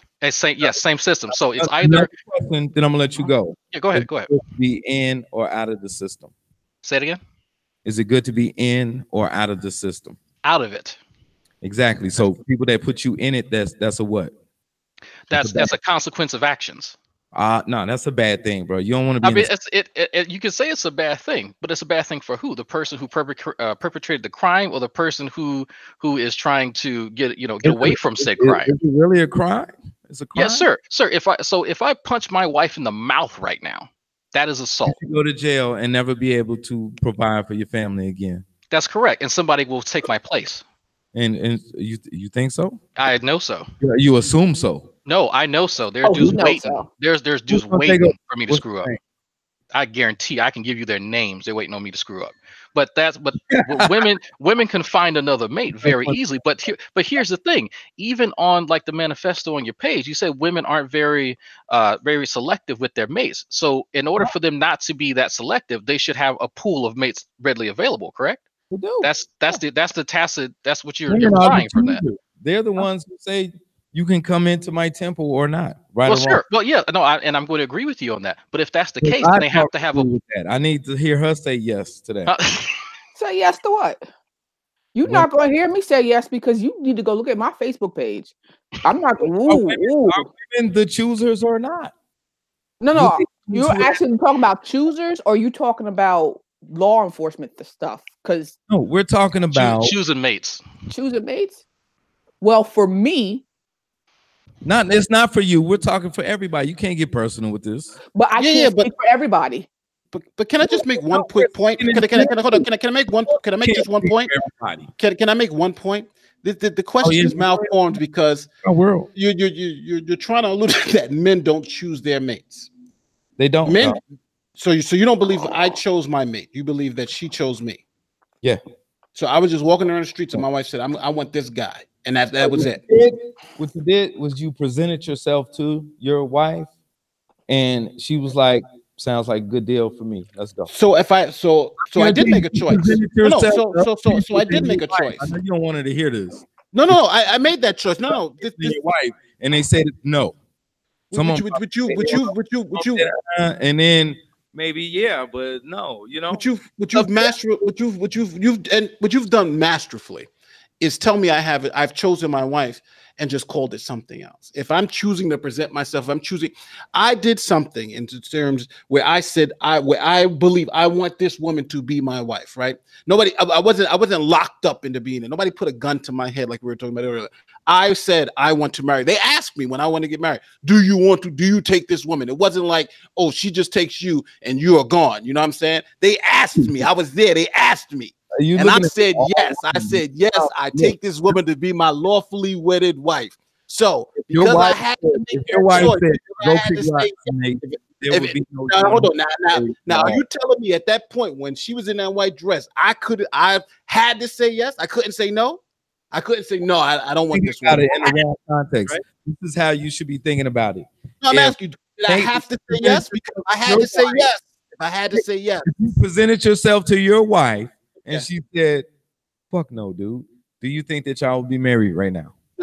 No, absolutely not. And if I said, what if I said fuck no? Permanent fact. I said fuck no. If I said fuck no, we want to have sex with a woman and she says no, and we have sex with her anyway. Guess what? It's rape. We go to. But all right. So what about me? What about me? If I say no, can she assault me? Can she rape me? Yeah. No. Yeah, I'm saying, I'm trying to understand. You're saying that she's choosing it, and I could say fuck no. You remember you said she says fuck no. Could you get married? No, I can say fuck no too. We're not going to get married. I'm just trying to understand. I think the way, and maybe this may just be my ignorance, but I'm thinking a relationship is two people making a choice, a common choice. I want to be with you. You want to be with me. Either one of those people can say no. It happens all the time. That's how we get. Somebody says no, and now it's it's like we choke her out and give her a movie, give her a big budget movie. That's not what I'm talking about. I'm talking about two people coming together and coming to an agreement. Yes, I want to be with you. Yes, you want to be with me. And you're making it seem like both people aren't making that choice. Only one person is making that choice. And I disagree with that. Just because they both can say no, that doesn't mean they both don't have to say yes. For example, maybe I could put this in perspective for everyone. Go ahead. Okay, you could be the greatest man on the United States or the universe or whatever. You could do everything right. You are 110% perfect. You present yourself to your wife, and she could be like, "You're not my type. I'm sorry. I don't like dark-skinned dudes or whatever. But men can do that too, and they do it. Permanent factor. If you want to have a baby with that lady, you can't do it unless she says yes. There's no getting away from that. That's nature, bro. That's just how it goes down. So if Mama June comes to you and says, "We're gonna have a baby," ew, and you say no to that, do you have a choice? Can Mama June force you to have a baby with her? Yes. My dude.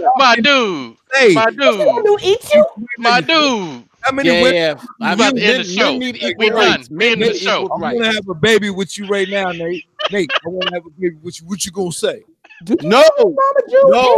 We gonna have to show a picture of Mama June. We about to put this show on pause.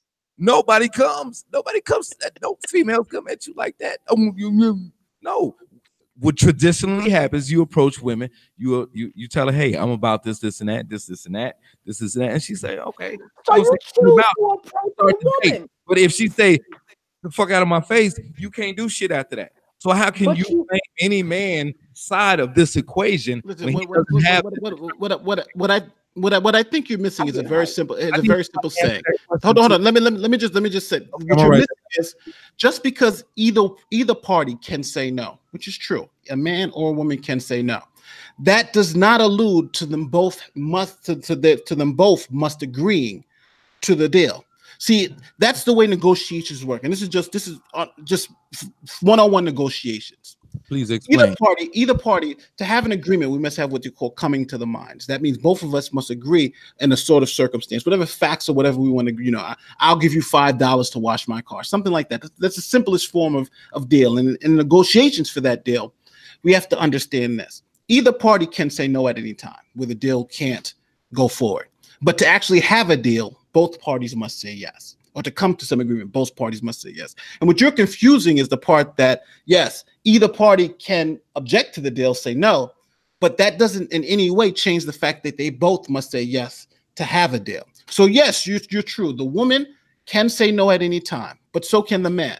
And if either party doesn't agree to the deal, then you have no deal, because a deal is assumption on two parties, two people coming to the minds. So if you can overcome that fact that yes, the woman can say no, but that, or the woman can say yes, but that yes alone doesn't mean they have a relationship. Is just this like the man yes alone doesn't mean they have your wife, you need two yeses to make it happen. Oh, your wife, you had already said yes, right? Say it again. It's all left up to who else, and that's just my point. You said, oh no, when I raised my hand, like yes, yeah. When it was my wife, I said yes. I don't know. Then you kept talking, and then she finally saw that yes would be the nice answer. Her determined answer was the reason why y'all ever did anything and went so far. That's correct. If I never asked her, if I never said yes, we wouldn't do nothing. So, and that's my point, and that's BMV right there. There are a lot of choices being made, and then there's a lot of shade being thrown to the black man or any man.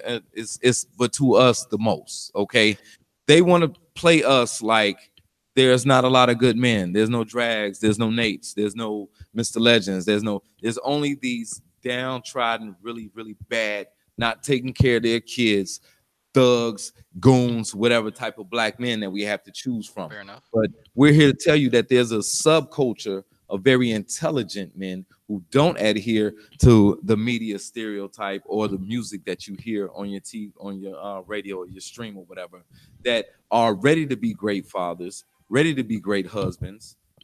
Sorry, my screen saver went on. Ready to be great husbands, but aren't given a chance because you know why? The determining factor isn't based on family.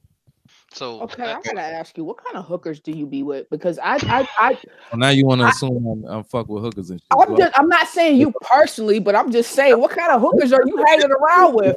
Because when people you see on my page how I respond to insults, this can get ugly, but I respect this platform here. You guys see? Oh wait! I'm just trying to be funny. She's being facetious. No, she's being facetious. I'm just no. Let's chill. She's being facetious. I pay for sex, dog.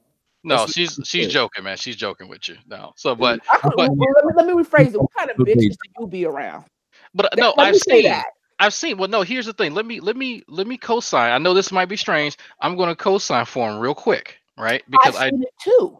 Because I know exactly what he's talking about. Did you see what they posted recently from a friend of ours that we've talked about in the past? Aisha B. Oh, dumbass. Yes.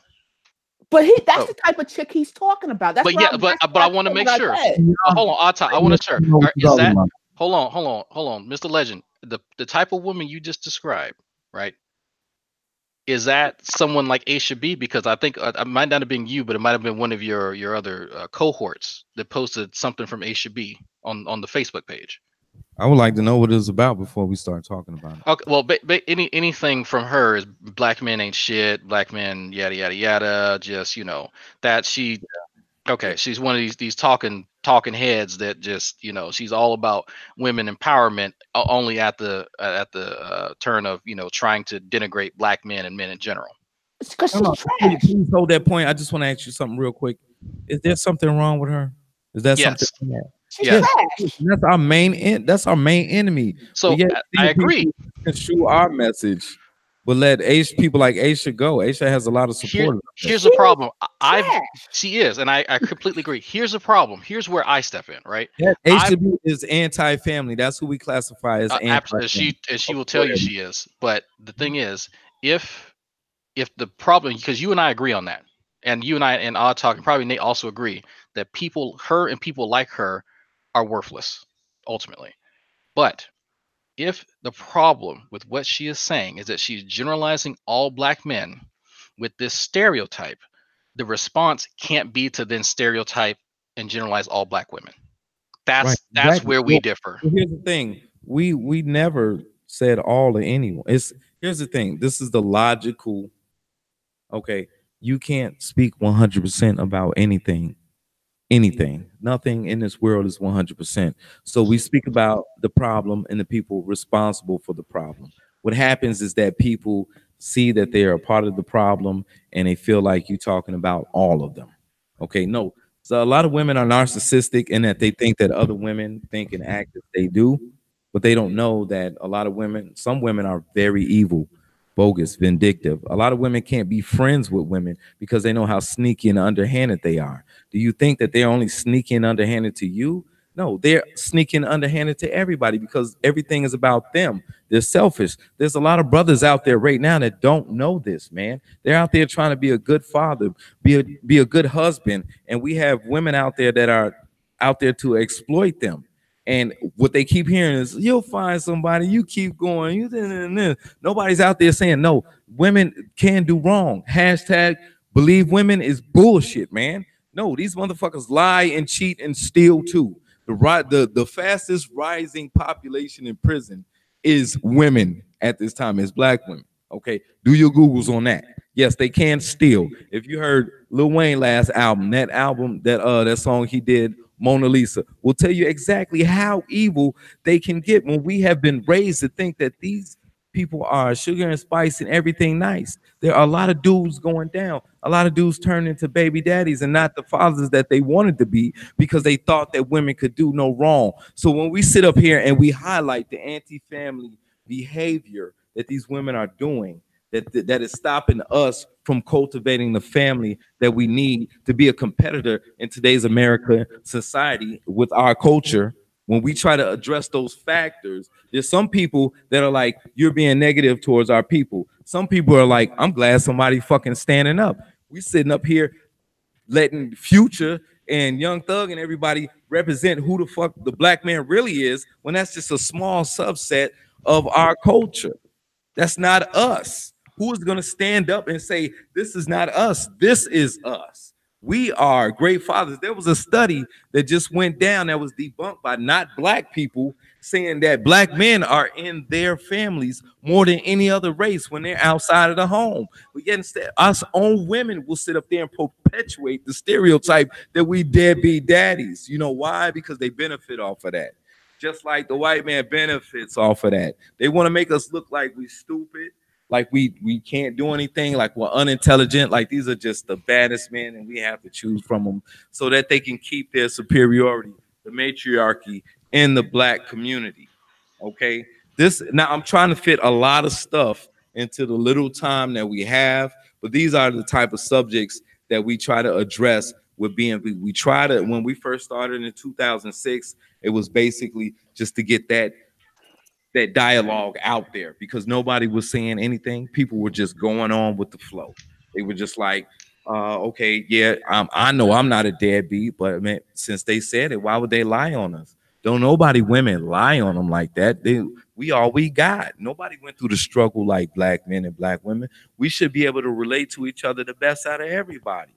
But then it's still what the situation is, and what we're dealing with right now is that when you're not this goon or this thug or this hyper masculated black man that they show in media these days, then you're not really respected as a real black man, or you're soft, or you're something like that. Mr. King. Your own people. Let me just finish up this. I know I'm talking a lot, but so what happens to these men who are not these hyper masculine but super intelligent movers and shakers of society, but not how society and media portrays them? Who are they supposed to start family with if it's not their own women?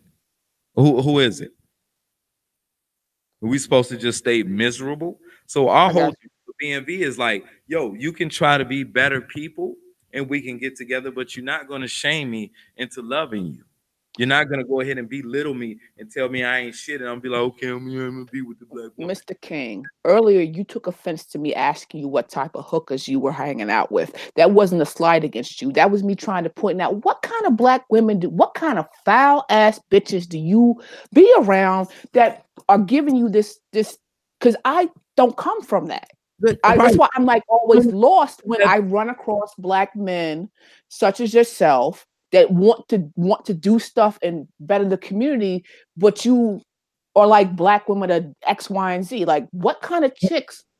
That is answer that because I get that question a lot. Here's the thing, and I said this earlier. I said a lot of women are narcissistic in that they think that other women think and act as they do.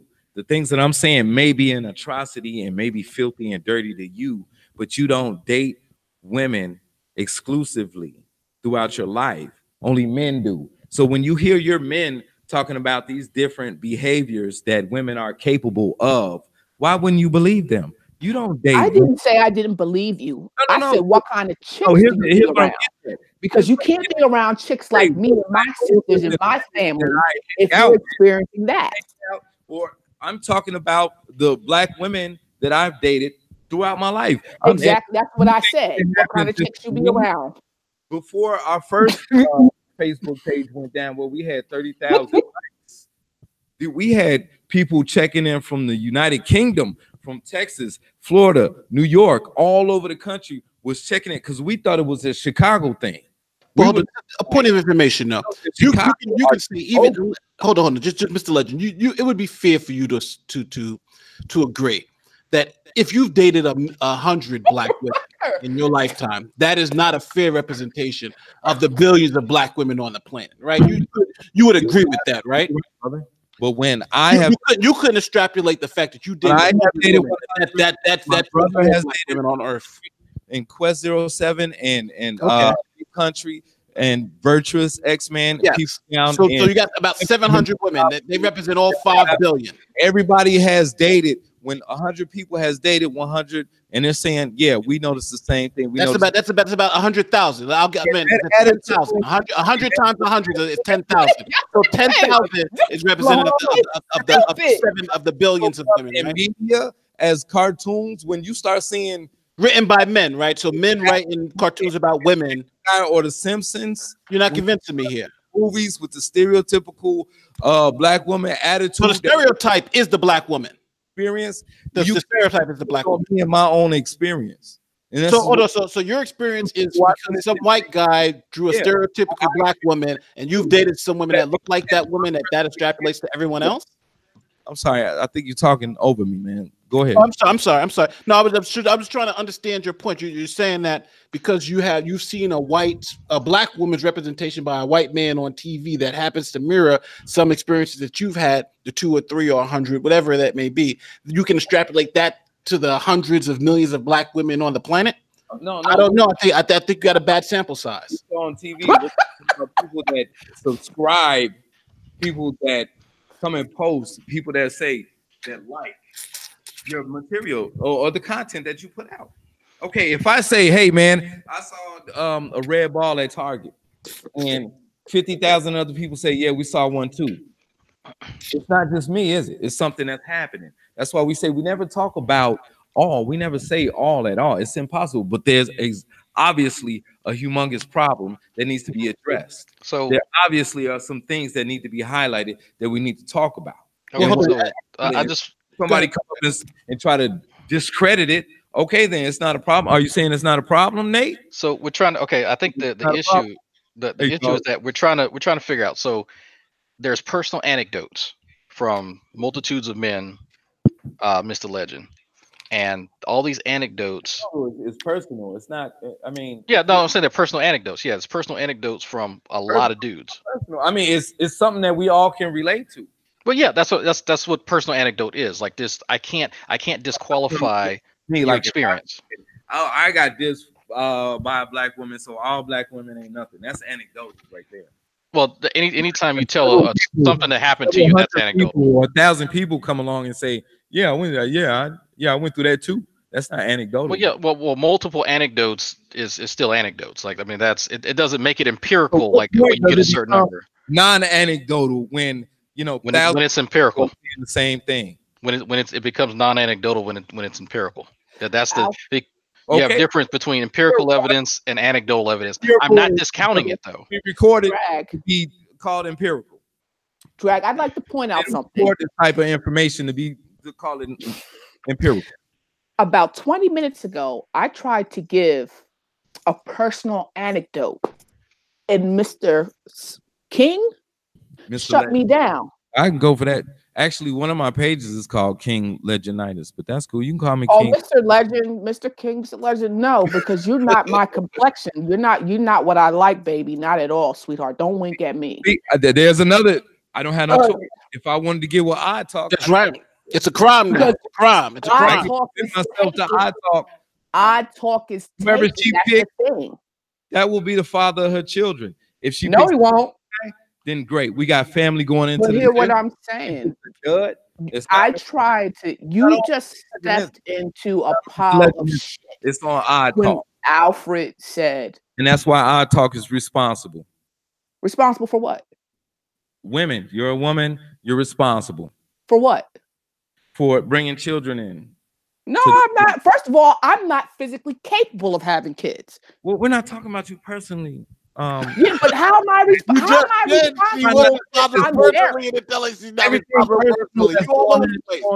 you drinking? What are you drinking right now? What are you drinking? What are you drinking? What are you drinking? No, that's just water. That's water, because you just said, what were you personally? And then you talk about, no, I'm not talking about you personally. It's got to be one of the two. I'm not even in the mix because I physically can't. So I'm not in your circle. Personal. That's all. Okay, that's what I'm saying. Like, I'm not in your circle of the reproduction because of something that didn't go right in my development. Okay, so I'm not in that circle. But what I wanted to point out is the fact that earlier, I tried to give a personal anecdote and you shut me down. Now, Alfred brings this up and you're like, oh, yeah, well, personal anecdotes, if you have enough of them, do you not understand that Black women that like Aisha B, and I say she is wrong, she is very wrong, and she needs to be stopped, but they're using personal anecdotes to call Black men trash, and they're wrong for that. And they just shouldn't do it.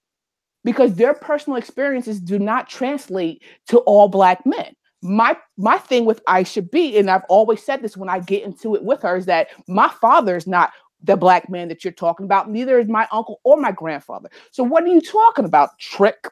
So how can you go and do the same thing that you are deriding her for doing and just act like there's nothing wrong? Because your personal anecdote was an actual personal anecdote. It was you and your personal. When Nate tried to say that mine, or no, it wasn't. It was Drag that said that I was being anecdotal.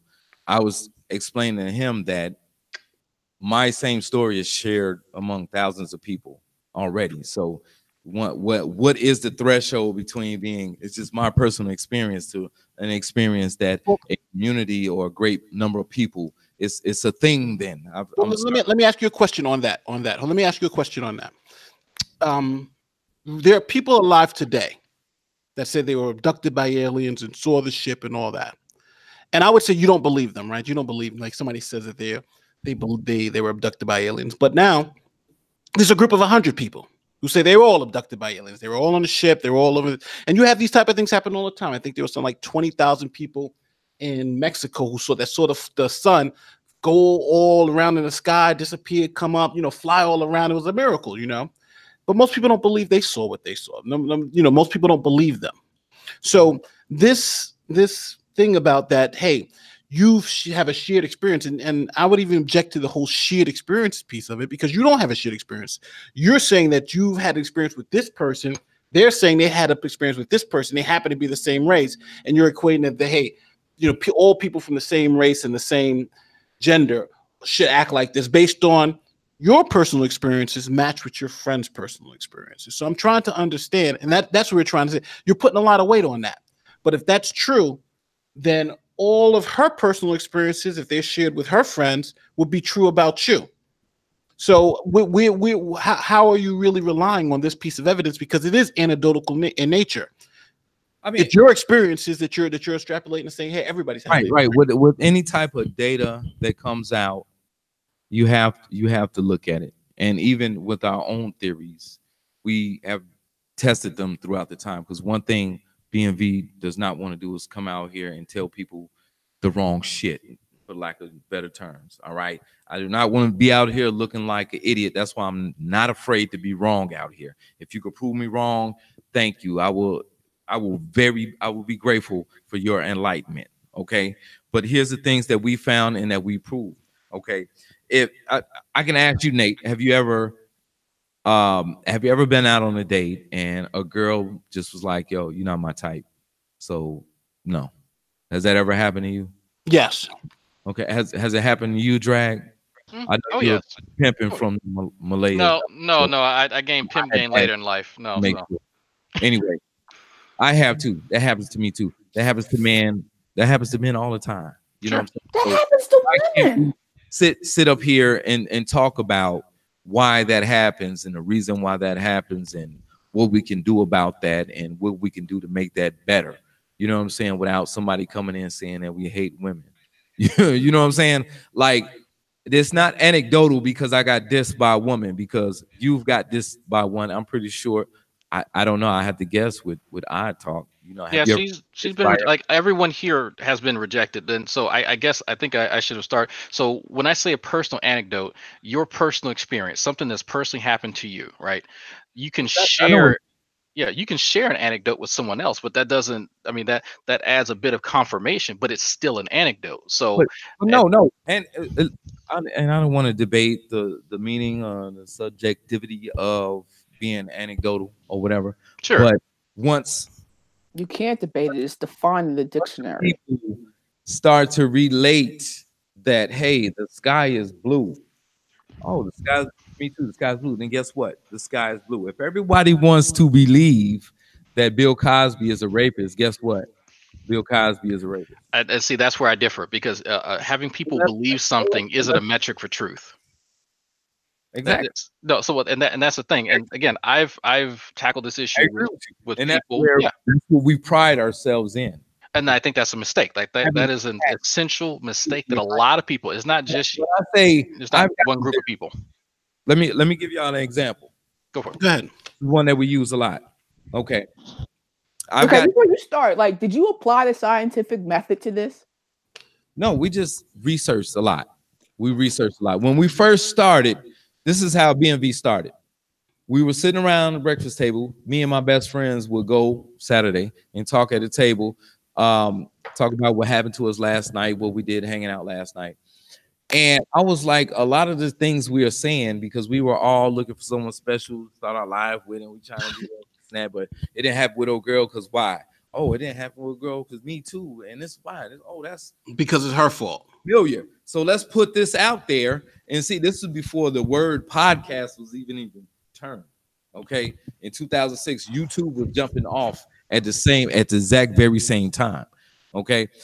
And this is just a quick history. So we started talking about the same thing we talked about at breakfast, but we made it public.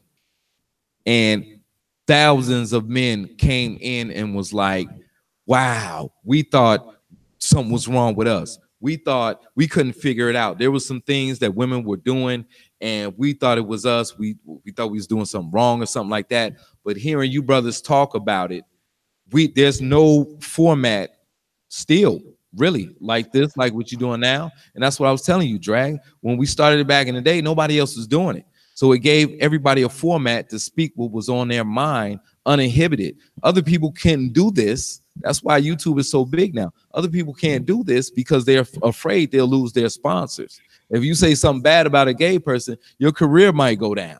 But here's a platform where black men can speak their mind and not worry about what women or white people or anybody says. And then all of a sudden, there's a lot of this negative energy that come into us. Our first goal was to find out why these good people were missing each other. We kept hearing that women wanted to get married. Women wanted somebody who was honest, dependable, and responsible, and had a job in their own place. And we was like, yeah, we're that guy. But then people from Texas, people from New York, people from Florida, people from UK, there were people stationed in Afghanistan and Iraq at the time listening to us. And they were like, yeah, man, I was seeing the stuff on the map. Like, wow, we reaching all the way over there. But my thing was like, if we all can relate to this subject and nobody has the answers, why? There's a bunch of reasons why. We had to find out why. Why didn't your dad tell you this? Why? Oh, wow, your dad wasn't there growing up. Why wasn't your dad there? You know what I'm saying? Wow. Was it because all black men are shit people and they're Sounds like what the Ku Klux Klan says. And black women say together. They all say, oh, black men don't take care of their babies. You know what I'm saying? But hold on. I take care of my responsibility. I'm a good man. I got my own place. How come I don't have a chance like these losers over here keeping a chance? Everybody who we dated, this is one of the things we figured out. Everybody who we dated, the girl was like, yeah, my ex-boyfriend, it was his fault that we broke up. The last 7 dudes that you dated was scumbags, or they treated you wrong or something. That means either one of 2 things, one for some dumb person and one for some smart person. A dumb person will be like, men are just shit people and they took advantage of you, girl. The second one was, how the fuck you make the same mistake 7 times in a row? Well, hold on. Hold on. Talk. Let me ask him this one question. Just based on what he just said, I just want to ask him one question. Well, actually, 2 questions. The first question is, how many women have you dated? How many women have you dated? I lost. Ballpark it. I can tell you, I've been dating since I'm 16. Well, whatever that. Let's say whatever that astronomically high number is. So no matter whatever that astronomically high number is, how many times was it their fault? Their fault what? That it did not. Yeah. How many times was it their fault? Do you say it was the majority of the time, or do you say it was just one time? Here's the thing, dude. No, I'm asking you. No, I asked you a very specific question. Is it the majority of time, or is it just one time? Straight up truth of my personal dating life and how. Yes. Is it the majority of time? I tell a lot of my personal shit that people can relate because they went through the same thing. Okay. Now, from my teenage years. No. Everything. Just ballpark it and just put you. We don't need to ballpark it. I can tell you. I'm just gonna tell you and make you okay. From my 1, 2, 10. Is it more than 10? Women were gonna. I thought I was gonna eventually be married because I was trying to follow in my parents' footsteps. In my parents' footsteps, parents met each other. I don't want to lose this point. That's why this point is very important, though. Frying pan. They got married and then they came up with a dope. Just hold on. Let me recap this. Right now, you've said I asked you how many women have you dated. You were like, we started just like, damn, that's a number that we got to really think about. So I said, whatever that number is it whose fault is it that the majority of time that those relationships didn't work out? Was it your fault or was it theirs? Because under what you just said, if it's your fault, then you are the scumbag, blah, blah, blah, blah, that you just, made up. That, or could I be the scumbag? But then hold on. Don't let me finish this point. But if it's their fault, if it's all their fault, then you got to ask yourself that question. Well, am I so stupid that I made the same mistake X amount of times, the times that we can't even count? So now I'm asking you the same question because now you're in that same quandary. If it was you were the one who broke up those relationships most of the time, you're the scumbag that you said doesn't exist. Or if it was their fault, then you've made the mistake that X many times. So which is it? Is it their fault or is it your fault? You're begging the question, but here's the thing. I'm going to give you, and you can go ahead. Y'all can judge whatever way you want to. Okay, from my early years, from beginning to dating to like, I guess, mid-20s, I thought the shit was going to happen automatically because it happened automatically to my parents. That's the way I seen it in movies and everything. Like you out there dancing, partying, whatever, and then this woman just comes and steals your heart, and y'all get married, and then y'all tell your children, "Yeah, we met at the club back in." You know what I'm saying? Your mom had on some glitter pants. Well, hold on, don't lose the point. Are you the scumbag or are you the fool? That was the choice you gave the women. She's a fool because she made those mistakes, and she's a scumbag. Which one are you? Noticing that they not in a rush to get married. So if I'm like, yo, if somebody want to marry me, that's, we can get it going because I know we eventually got to go there. If I want what my parents have, I got to go there. And I'm cool with that. You know what I'm saying? But if they wasn't trying to get married and I'm sitting up here like, y'all not trying to get married. So then when I actually started trying to get married or trying to have a good relationship, this is when I found out all of this bullshit that was going on in the game. This is when everybody, and this happened like, it had to be my mid-20s when I woke up and I started thinking like big booty girls ain't really right in the head. You know what I'm saying? There's a certain amount of girls that's just not cut out for family. All right. And there's My guy, his mother. Question might have been too complicated. Don't lose my question though. Was most of those time, if they were most of the time your fault, then you're the scumbag. If most of the time it was the woman's fault, then you kept going out with bad women. So you got to tell us what it is. Once I became conscious, it was all their fault because that's what all I was drilling for. I never like this playing around shit. It ain't never been hard for me to get female. So hold on. If it's most of the time it's their fault, then I'll say the same thing you said to the fictitious woman, is that how dumb are you to continuously make the same mistake twice or 4 times or 6 times or the number that we can't count, because you're saying that's what you said about them. Well, she was so stupid she made it, and you said 7 times. So I'm asking you now, how dumb are you that you made the same mistake X amount of times? Please explain that. And you still on that same bullshit. You still find joy in the club. You still find joy in this fucking random people and shit. You still think side people is funny and shit. Okay, you out of line. I say I learned. Yeah, I'm willing to admit you. I didn't know what the fuck I was doing at first. I don't think nobody does. There's always you talking about at first. You said after I was awoke. Remember what you said? You said after I was awoke. You said after I was awoke, and most of the time it was their fault. So I said, oh, okay, most of the time it's their fault. So either you kept making the same mistake. Either you make it get married, dog. You said after you was woke. Most of the time it was their fault. We've been tape recording this. This is recorded. And this is anecdotal in itself. You know that, right? This is anecdotal. But see, that's what I wanted to point out. You did this long talking point about how you and your boys sat down one morning after being at the club, and you all said, well, this happened to me and this happened to me. And then a whole bunch of men said, well, the same thing happened to me. That's all anecdotal. And that's what women like Aisha B and the women that you're complaining about do to black men. They get up and they go to the Waffle House after the club and they say, well, what happened last night? And it's like a nigga did this and a nigga did that, and niggas ain't shit, and it's all anecdotal. It's personal experiences. They don't have that BMV has to back them up, and that's facts. Okay. What fact? You have presented not one fact tonight. And I'm done. You have presented not one fact. You have presented personal feelings. I'm with you. If I was sitting up here saying, oh man, fuck women because they dissed me back in the day, I'd tear me apart if I was y'all. Okay. No, I'm just saying what. And it's not about dating. It's not Mr. Legend. It's about cultivating family. Mr. Legend, we're asking you as much as you want. And that's pretty much our whole point in this. We don't fight about this no more. We already know. That's why when people come on our page and they don't understand, get rid of them, because we're not trying to go back and forth with them like this. Listen, hold on, but let's listen to what we're saying. Hold on, can I just have the floor for a second? Listen, Mr. Legend. Yeah. Listen to this. Listen.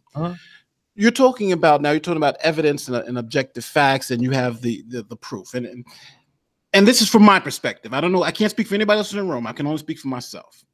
But when you came to us, you started talking about marriage and statistics. You're like, oh, look at the statistics, how marriage is, 50%. You said 30% now in the black community.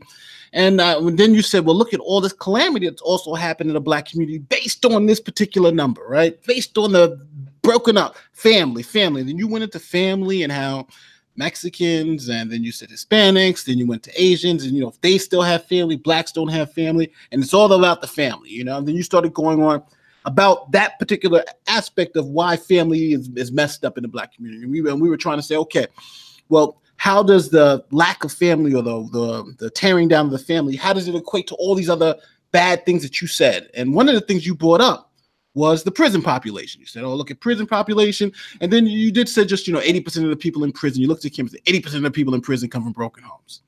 So then I said, okay, well, then let's take that logic and you should be able to see that trend. And I said, well, let's take it back to the 1960s. And then you started questioning about 1960s. We couldn't take it back. But then it wondered, because then I looked at my notes that I was reading. And my notes, you were the ones who initially brought up 1960. That's why I looked at that particular number. You brought up 1960 because you said, look at marriages today, 23%. You said, but look at back in the 60s, we were at 80% marriage. And I wrote down 80% marriage in the 1960s. Very good stat to bring up. So the reason why I looked at the prison population, what was going on in the prison population, because you brought up that stat. So I said, well, let me see if these particular indicators of Black calamity are similar in the 1960s as they are in today, because the numbers are flipped. So I would suspect those metrics could be flipped. Hold on, let me finish. But then when I started looking at stuff, population, poverty levels, these type of things, it seemed to be, if not the same, pretty much worse than it is today. You know, we have progressed, but not progressed as much as we wanted to. But it's better. Some of those numbers are better than they were in the 1960s. So what I'm trying to understand, like for instance, Black unemployment right now. Hold on. Let me finish my point. For instance, Black unemployment is the lowest levels that it's been in the history of this country. That's today. But we're talking about, but in the 1960s, hold on. Let me finish. Let me finish my point. Hold on. You can't. You got to let me finish my point. So what I'm saying is, what I'm please. What I'm saying is that what I'm asking for is that I'm making, based on what you're saying, based on the evidence you've provided, is that this particular metrics leads to these calamities. And then you gave us another point to show us that, hey, when it was 80%, we didn't have such things happen. But not only is that not true, it seems like back then you had 80%, and things were a little bit and some could even argue things were worse back then. I just need a link. So I'm asking you. I'm asking you. The last 10 years of research, I'm asking you. Destroy everything BMV. So that link is critical. If you could put I'm asking you. Hold on. I'm asking you. What metrics? Hold on. But this is our point of, I think, struggle. What metrics are you saying that's worse today? Poverty, for instance, unemployment, all these bad things. Are you saying what specifically are you saying is related to the low marriage rate? Because you pointed, and I want to see, let's look at the 1960s and let's look at today, because they should be reversed, because you are holding the 1960s as some beauty, as this is the peak. So I would expect those numbers to be reversed. So let's go through some of them. Let's go. What's something?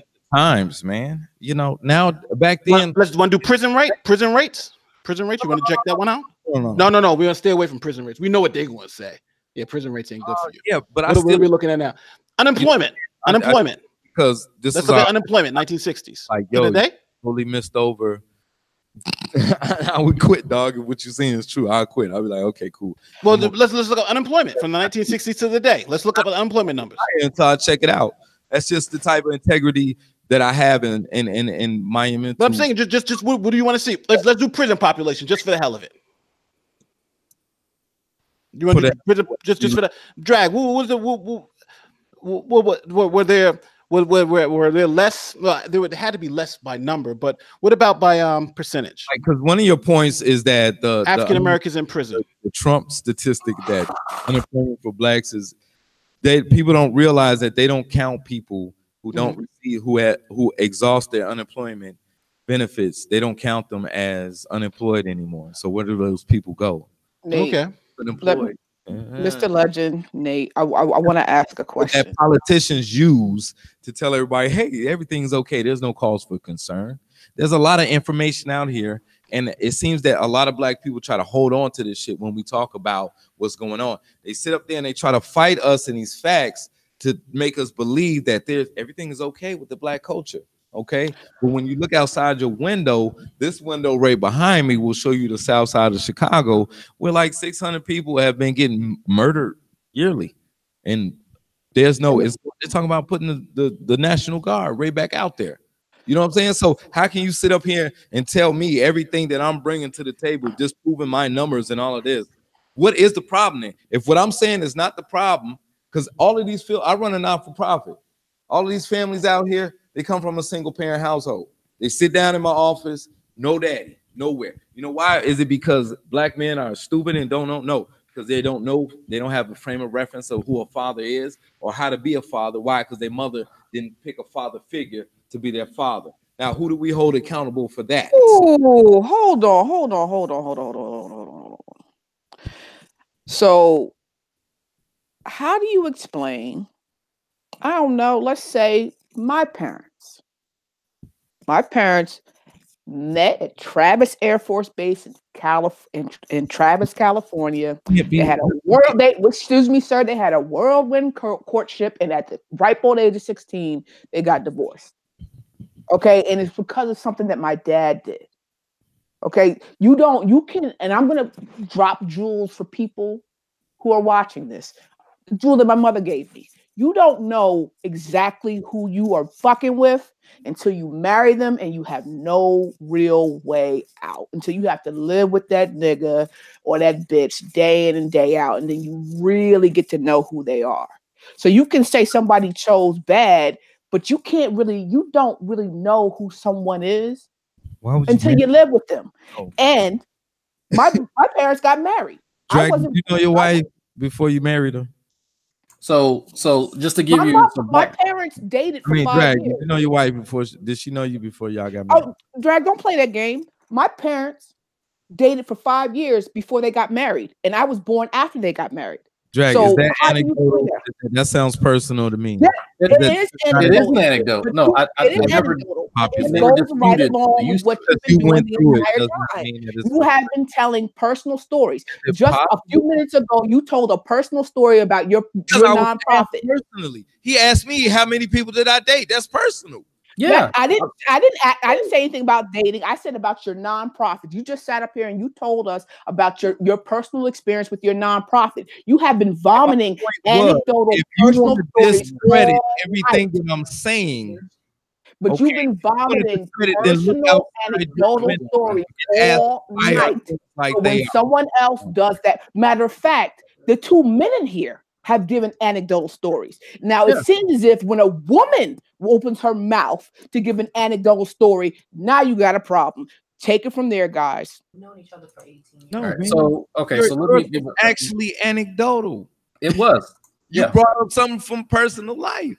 If you ask a personal question, I'm gonna tell you a personal answer. Yes. No one's disputing the use of that. But the issue that I brought up with anecdotes is that using multiple anecdotes don't somehow grant them a status above anecdote. Like it doesn't become an empirical piece of evidence because of multiple anecdotes. That's the only point that I was making about that. Not that you can't use it. It doesn't make it official, man, because nobody is recording that data. I thought we talked about that already. Yeah, well, I think I might not have articulated my point. Down here, trying to record why black men and women can't get their shit together. I mean, people can postulate about that all day, but there's a myriad of factors that go into courtship. So just to give you an example, I've known this woman here for almost 15 years now. 18 years now. I've known her for 18 years, and we've been married going on. It'll be 9 years. That is your wife. Huh? That's your wife. That's my wife. But that ain't thing. She have a beautiful family. And I appreciate that, but the reality is that the way you guys were talking to each other, that's beautiful. That's what we want. It is, but that came at the cost of a lot of work that many people don't realize. And so I'm still learning stuff about her. And so when people decided that, you know what, the more I learn about this person, the more I find out that we're not really compatible, because a lot of people do jump into marriage. They get married really because that's what they were taught. They weren't taught to, let's say, let me vet this person and make sure that we're compatible, because there needs to be a conversation about that. And I think that just because there's people get married for the wrong reasons too. That's true. That is absolutely true. But I don't think that rests solely on one sex or one gender. I think that is something that's ubiquitous to a lot of us here, including myself. Are you prepared to say that no woman has ever married because of money? Of course not. People always marry because of money, because some people marry because of love. I would never rule that out. Marry over money, a woman or a man?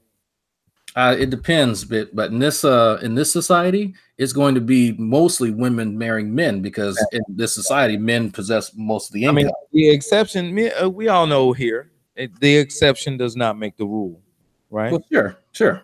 Right, exactly. So if there are like thousands of exceptions, it's not really an exception anymore, is it? But if it depends, if you're saying it's thousands and the standard of the population is 100,000, then yeah, it'll be an exception because it's a fraction of the whole. Yeah, it's a fraction, but I mean that's something that's different from being something personal from one person than shared by thousands of people. Well, you can say this is a personal anecdote, right? This is something that does happen at a certain ratio, but you could take that and turn it. If we talk about the show, it's not really something personal anymore, is it? Because we all share this experience. It's still personal. It's still an experience, but it doesn't take away from it, right? You feel validated because other people have that experience. But take away from that and turn it into a generalization. It's the truth. It's a fact. It's the truth for the people who experienced it. All shared this situation, so therefore it can't be personal when we talk about it. If I talk to you about how I jumped out of the shower and fell on my ass, we don't share that experience, so it can't be. And I'm like, yo, floor mats need to have more grip on it because one time I slipped and I bust my ass. If we all didn't share that, then it's anecdotal. Well, okay. Well, the fact that people like I slipped on the same mat and bust my same ass is no longer personal. It's the fact there would be that there's less friction, when there's water on a surface, and then that's an objective fact. Like that can be empirically demonstrated. No one needs to personally experience that because that can be established by a third party. That would be the difference. That would, elicit that response. I don't want to discuss meta because there's semantics, because then we could be here all night, man. Yeah, I absolutely agree. The issue kind of I had at hand, like and I think Nate brought up this really good point. If we're sitting here using, personal anecdotes to just try and malign an entire group of people, then we can't complain that other people are doing that. And there's a good example where Aisha B sits around with other women and just denigrates black men using personal anecdotes. So in order to avoid that, can Aisha B tell you this? Can she sit up there and say that, okay, 63 of all youth suicides come from single parent homes or fatherless homes? That's why we don't like. Was that true in 1960? I don't know, bro. These are not. Where were they coming from in 1960? They better not be coming from homes because most of the homes were married. They better not be coming from married homes in the 60s. And then they decided to do a study. And was that true in the 60s? 1983. If I proved that wasn't true in the 60s, would you be now convinced? If they have some stats from the 1960s. Nate B, the only reason why we brought up the 1960s. Oh my God. That slavery has nothing. No, because black marriages was at 80% in the 1960s. It's not because black marriages were at 80% in the 1960s. That's the reason why I brought up the 1960s. The only reason. Okay. Here's the problem. The dysfunction between black men and women now is due to slavery is false. So no, I don't think anyone's spinning that. That in the 1960s, our marriage rate was way better than it is now. Well, correct. Sure, employment rates were awesome, during regimes that forced labor. I mean, that's you can point to a phenomenon, right, and then say that there's a causative relationship, or excuse me, there's a correlation. But until you show that there is a causal link between them, that's what really stands out. And I think here is a part of the issue is that we can belt out any number of stats, but I've yet to see a causal link between them, right? Because I can say that I got a bunch of causal links. You want to hear? Because they studied this. They saw and they've established a causal link, or did they establish a correlation? Yeah, fatherless homes, dog. Let me and I'll read you off some of these stats, and I want y'all to be very truthful with me to see if does any of this sound familiar to you. Okay. And hold on. I also want to make a prediction on these stats too, because marriage rates were high in the 1960s. Whatever he says is going to be the exact opposite in the 1960s. So read them off. I'm ready to write them down. I want to research them. That's on you. Let's go. Welcome to believe anything you like. Write them down. No. I'm saying that's my prediction. My prediction based on this method. Okay. All right. Let's see if back in 1960 there was 63% of youth suicides were from fatherless homes. 70% of all teen pregnancies. 71% of all adolescent chemical substance abusers. 80% of all prison inmates. 90% of all homeless and runaway children came from fatherless homes. All right. Children brought up in single mother homes are 5 times more likely to commit suicide, 9 times more likely to drop out of high school, 10 times more likely to abuse drugs, 14 times more likely to commit rape, 20 times more likely to end up in prison, 32 times more likely to end up to run away from home. 60,000. I'm gonna say 600,000 out of wedlock births in 1979. That's where these stats came from. These stats, 1979, 40 years ago. Patrick, yeah, this is 40. So you think it's better now? Where it's cool to have let me just let you know. Hold on. I am going to answer. But hold on. Let me say this. Let me say this. Can I say this? Can I please say this? Can I please say this? Man, it's your show. You're right. Things are a lot different now than 40 years ago. Let me see. We were talking on something that wasn't available 40 years ago called the internet. You know, with people, the world today is a totally different world than it was you're living in the past, man. You're living in the past. I don't know how best to say it. This is welcome to 2019. Things are different now. I'm sorry. You're talking about a study and you quote 1979. I think it's a joke. It does not make sense. We're talking about 4 decades. 4 decades. Oh, hold on. You're muted. You're muted, Mr. Press the go on your computer and look up at the top. Press the microphone. And there's the microphone button on there. Yeah, you got to press the microphone. While he's getting that together, this is Mr. Research. I just joined you guys. I don't agree with Legend, but let me try to prove his point even better as of today. What Mr. Legend is trying to say from a documented point of view, when you look at the Ronald Reagan laws in 1986 that many women use in order to get power over children, they come up with things documented like father of record. That's one thing that we can't dispute on this panel. That is when a woman goes and says that Nate is the father, and turns out Nate is not the father, and he has to spend 5 to 10 G's to try to disprove that he's the father. And even if he gets DNA proof, he can't get his money back. So what Legend is trying to suggest, which he really shouldn't use those old stats, but what he's trying to suggest is now the lady has so much power in the law since Ronald Reagan redid his 1986 Welfare Reform Act, which is documented. And I'm giving you these documented things so you won't argue. So I can't do a speech about it. So because of those things, gentlemen, ladies have so much power. There's nobody checking the ladies on what they should be and should not be doing with that power. And that's another way of a more stronger way of saying what Legend is talking about. Where I disagree is that we as men need to stop focusing on dating and all these other non-power moves and actually get in these city councils, get on some of these Congress bill. Hell, everybody put their money together and get a lobbyist to sit up in there at the Senate and get these things changed. And then we'll have less of those arguments of fathers running away or any imaginary fabrication that women like to use in the public square to make the image of black males look bad. Brother, well, I just told them. Can I just make just one? I just want to ask. So you're saying that the 1980s Welfare Reform Act, in which, let's say, child support, because child support is a state issue. So you're talking about each state passing a different form of child support. But that change of forcing men to pay for their children out of wedlock, even in some cases where you're right, I believe you could pay and then you'd prove that you weren't the father, then you couldn't get that money back. Are you saying that truth leads to what? Okay, so let me. I'm gonna be real quick, Legend. You can have the mic, but hold on. I agree. Let him answer that question. Yeah.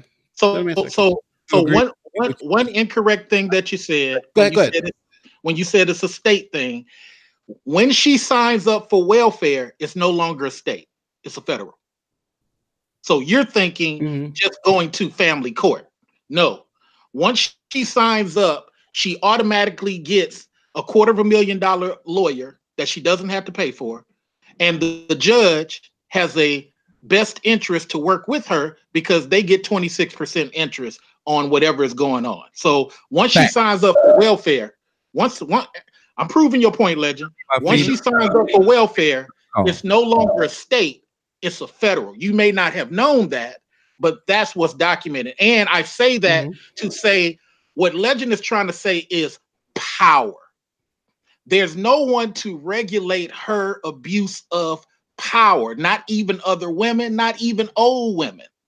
So that's what Legend is trying to say, is that the power is not there, and it's an unfair practice that they use the power, and in addition, demean black males as if they have the power to fight. Can I just make a? I just want to make a point of clarification before Legend. I know. I just want to make one point of one.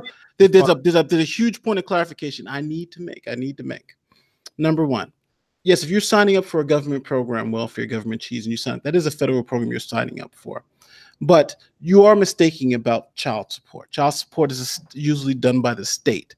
For instance, here in New York State, there's a statute, and that statute gives mothers the ability to sue in state court to receive child support from the fathers who, and that's also based on particular state law. Like here in New York, for instance, at one point, state law said that if you're married to a woman and that woman has a baby, you are presumed to be the father. So that presumption had to be overcome with DNA or something like that within a certain amount of time. And also, too, if a woman was to go to court with a man and she was able to sufficiently show that they had a relationship, or and they had sex around the sort of time that things would happen, then there may be some presumption that he was the father. I think earlier on, before the system got clarified, now the presumption kind of reversed, where if you're saying this is the father, then it's up to the woman to prove that that's the father, and she has to do. And there's a whole bunch of different methods that she has to do now to prove. Hold on. Just let me finish, because obviously earlier on you're trying to refine everything. So you're right, it was wrong, but now if you say that's the father, then you kind of have to prove that's the father. You can't just go in there and say that anymore. So there have been some changes and there's been missteps, but I just want to make it very clear. If you're talking about the federal welfare reform, yes, you have to fill out and you get those benefits in the Fed. But if we're talking specifically about child support, which you alluded to, and you can look this up now for most states. Look up New York, New Jersey, Connecticut, whatever state you'd want. Most of those laws are state laws being held in state court, and the enforcement of those particular laws are being done by state officials in state court. It's not a federal. It has nothing to do with the federal government in that particular sense. So I just want to make sure we clarify that. 30 seconds. What Nate left out was the intertwine of welfare. What Nate might not realize, because he's absolutely right about it being a state thing, but what he doesn't realize, the minute that person signs up for welfare, that a welfare appointed lawyer, because it's not just some lawyer she pays for, has a vested interest toward the welfare program, which is national. That's what makes it Fed. But go ahead. Well, any lawyer that works in the capacity of the state is going to be working in the capacity of the state. Like, I'm not sure how that's a remarkable point. Like, anytime that you work as part of a firm, you have a vested interest in that firm. So I guess I'm not sure the significance. Okay, so let me clarify. What you're trying to say is that she automatically gets a lawyer because it's a child support case? She is, if a person is Sure. No. Oh, my question. Don't change it. No. Let me answer that question directly. Can I answer that? Can I answer that question directly? Anyway, so. Yes. What happens is, in some states, by statute, if you're going for child support, you can have a court-appointed attorney, just like all defendants can have a court-appointed attorney, and so forth and so forth. So yes, it all depends on what the state statute says. Some allow for indigent people who can't afford an attorney to have an attorney. Yes. Okay, so on that, I will agree. If you can't afford, but generally, gentlemen and lady, when a person signs up for welfare, that person gets a lawyer that's attached to that system.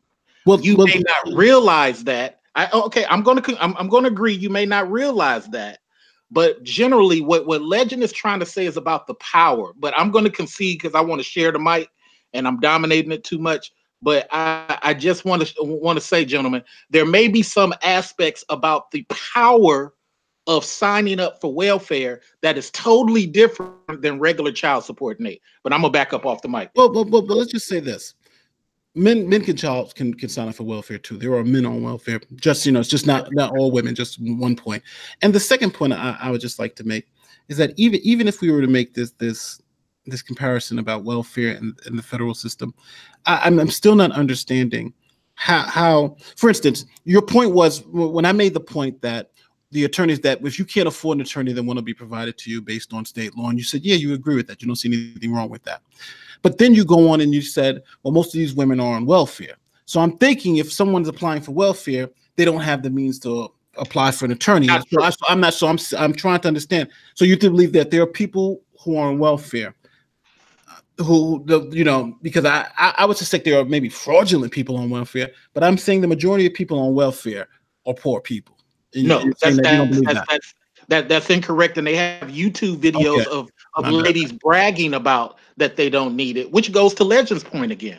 They have YouTube videos of ladies bragging. Just a second. You said you saw a YouTube video about somebody bragging. Was this lady buying lobster? No, she wasn't buying lobster. She was saying how easy it was to con the system and how she doesn't need to work. She could just con the system. And you have a lobster woman, it sounds like. And you have other people talking about how they do certain things to get money. But let's not go down that route. Let me just stick to his question. So once again, I can share the mic and be quiet. What he's saying is true here and there, but I'm just strengthening Legend's argument. Legend's argument is something that you gentlemen are not disproving. There is a power structure that ladies have against the guy publicly and legally that nobody is checking. So even if you gentlemen and ladies are right about certain counties or certain state, I'm a plane hopper. I know certain states are different. You must also understand that what Legend is saying is true about the unchecked power that many ladies have against men that make it unfair for them to just live a normal life without having $5,000 on deck for a lawyer. Not for DNA, for a lawyer. And even if they win, you don't get the money back. You have to civilly sue the woman. So that's what Legend's saying. Nate, so can we get your opinion as an attorney on this? I mean, I'd like to get an attorney's perspective. Well, I don't want to. The thing is that I don't want to say that I'm an attorney because the argument. No, please, Nate, go ahead. Please. The argument should work on their own. You know what I'm saying? The argument should. It should. I don't want. Nate, please. Because I'm an attorney, it's like this. She wants you to speak on it. Please start off with father of records so she knows that exists before you go into your thing about how I may be wrong. No. What I just want to be very clear is that it seems like you're attaching a lot to this understanding, and you do have a firm understanding of some of the points of law. But I just want to be very clear. The law is a system that kind of develops. So you're right. At the beginning, there were obstacles. For instance, when women would say, this is my father, my baby. People abused the system. And then the system corrected itself by saying, well, now, because this is an allegation, you're the father, then there has to be some evidence. That's why now you have pictures being brought in, you have phone records, you have this, you have that, you have, you have conversations, you have DNA tests when the babies are born to see, is this the father of the child? And so there are things now that have developed in the system that I think is the check on this system that you're trying to bring. And I would also like to mention that before the 70s, really. Before that, fathers, there was no child support system. It was bang it and leave it system. You know what I'm saying? And that was for all human eternity, except for the past 30 years, really. You're talking about all human eternity. Fathers would bang it, leave it. They could have multiple children by multiple women. Nobody was, there was no child support in the 1700s. There was no child support in the 1600s.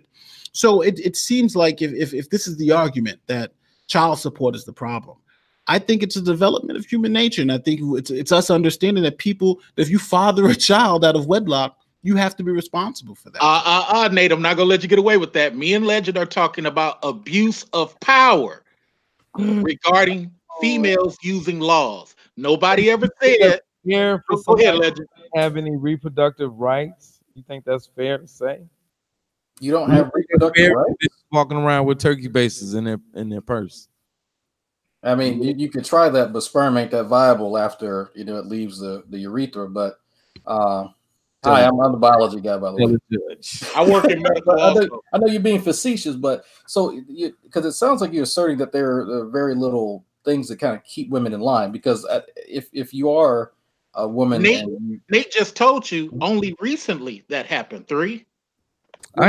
Only recently have we got these laws. If you look at the history of like humanity, or even just the history of the society, the laws that we have to put in place for women who have kids and no husband in the scene, that's fairly recently. 4 decades? 3 decades? That's versus the 100,000 years that humans have walked the earth. 30 years. Saying it's perfect. Nate and 3, we're talking about they've been in place for at least 30 years, if not 40. And Nate just admitted that they only recently changed, which I agree happened in 2008.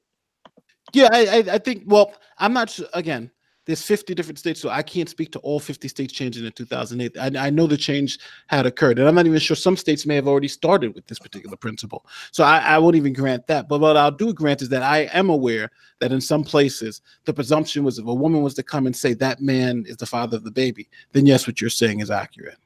I hope our lady Odd Talk heard that. Love you.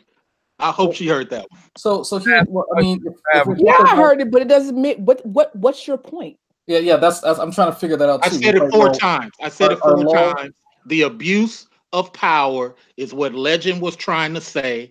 That's why Legend's nodding his head. And respectfully to you guys, you keep saying you don't understand the point, but this is the 4th time mentioning the point respectfully. So to say that you don't understand it is power kind of disingenuous. What you can say something is power, but that doesn't. What are you trying to say? Because then I can go and say that a woman still in this day, woman still in this day could be raped and not believed and run through the ringer. So men have power to rape women with impunity, and I don't care about this Me Too. It's just recently that. People are jumping on the back. It's just recently that people are jumping on the bandwagon of we should believe women when they were a victim. And then the offshoot is that you have people saying, well, women lie. So when you talk about power, men have infinitely more power in the society than women. I disagree. 800,000 trillion degrees. Well, then name the most powerful woman on the planet. Be like, he did it, and his life will be ruined before they even figure out that he didn't do it. Well, hold on. Can I give you one name that will rebut that whole what you just said? One name. Donald Trump. 14 women came forward. 14 women came forward. President. 14 women came forward and said that same thing. He's president of the United States. All they got to do is be like him. They don't even have to have any. 14 women have done that to Donald Trump. And he's in jail right now. There was no evidence. And it took how many years? Hold on. Oh, no, yes, there was evidence. Oh, yes, there was. Did you hear what you said? You see what you hold on. Everyone, legend. You can't do that. You can't just sit there and you can't go and start pointing at the camera and saying, if one woman just says this, bro, your career's ruined. And I give you, and I say, well, what about Donald Trump? Hold on. I said, what about what Donald Trump said? 14 women said he did it. They looked at their camera and said he did it. 14 women, and then you said there's no evidence. So now, so you can't at one instance say it's so easy. She could just point to you and say you did it, and then on the other end now say, well, look, this guy didn't need evidence for because now moving the goalposts. Yeah, it seems like you're now shifting just to win an argument. So can a woman just say it, or do you need evidence? If you need evidence, that's something different. You know this better than me. I saw this on TV. You know better. Do you need the evidence, or can she just say it and ruin his career? Yeah, because I'm confused now. Because first it was just pure allegation. Now it's evidence, and you definitely moved the goalposts after he said that. I need somebody to disagree with me right now. If a girl accused you of rape, are you not going to go to jail tonight? No, I'm not. Not without evidence. No. I would have the evidence. Somebody could knock on my door right now with the police and say that I raped them. Because they'd be like, they're gonna take you to jail, bro, and then they're gonna figure out everything else. You better hope your employer understands that you're really not a racist. How about this? How about this? How about this? I got one better. I will call my cousin who is a cop. Go to jail. They lose their job. They can't pay child support. They go to jail. As a matter of fact, Nate, tell them how the family courts, the same one that you're defending right now, it does not go by the Constitution. There's no not at all family court. There's no. Hold on. All right. What did you just say? In family court, is there okay. any clause in family court in the Constitution of the United States? In the Constitution of the United States, is there any clause that says family court? No, there is not. Where does the law for layman's? No, it is not. There is no clause. There is no clause in the U.S. Constitution that says family court. No. Where does the laws from family court come from? They come from state court. People in state making the rules, right? Who benefits off child support the most? Say it again. Who benefits from child support the most? The children. Supposedly, state. Who will throw you in jail if you don't pay that? The children or the state? The state. Okay. The state is the only people that can throw you in jail if you don't pay your bill, right? Yes. Okay, then. I rest my case. Okay. I'm just fucking with you, dude. I'm being goofy. No, I'm trying. I don't understand this. I think what we're trying to suggest, and mind you, I'm not totally for Legend. I think a lot of things have to do with men getting more power to fight the laws. But what Legend and I are trying to say is that the premise that these guys are so evil, which goes back to what Legend said earlier, and women are so perfect. And then in this discussion, since I came on, respectfully, when we halfway corner you guys into that argument of Legends, then we say, well, we don't understand. It comes down to power. The guys want a fair shake and be fairly treated as if it was criminal. Okay. Hold on. Just 1 second. I have my cousin. Hold on. I got my cousin on the phone. Hold on just a second, folks. So what question are you going to ask your cousin? Hold on, that's it. Hold on. Mr. Legend said earlier, right? If a woman points to you and says that she raped you, you raped her, you're going to jail. Did you not say that? Yeah, I said that. Yeah. Are you 100% sure that is exactly what happens? 100% sure. Okay. So my cousin, cuz you are a police officer, correct? Will he be arrested? Last time I checked. All right, can you is what he said accurate? No, and there's situational things, and I'll clarify that like right now. Now we have a situation which I've told AJ about, like I've had a female like run up like no pants on, like at my apartment complex, run up my stairs yelling some guy tried to rape me and all this other stuff. And for whatever reason, like the guy's still there, will I probably detain him until I figure out more facts? Yeah, sure.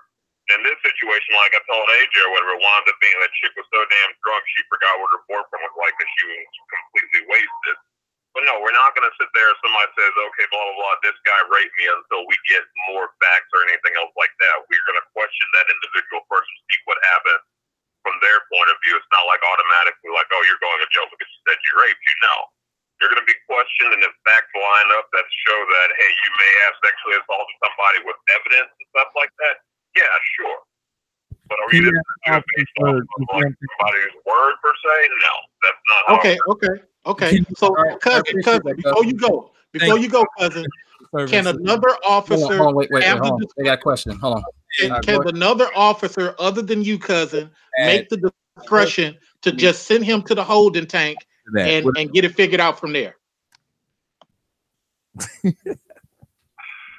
Not normally, no. That's like but it does happen, sir. Unless you have probable cause and like at least some form of evidence proving that saying this person was there at this location, this incident occurred. No, I can't just bring you to jail and be like, you're gonna sit here until we figure out what to do with you until it gets sorted out. No, that you can't do that.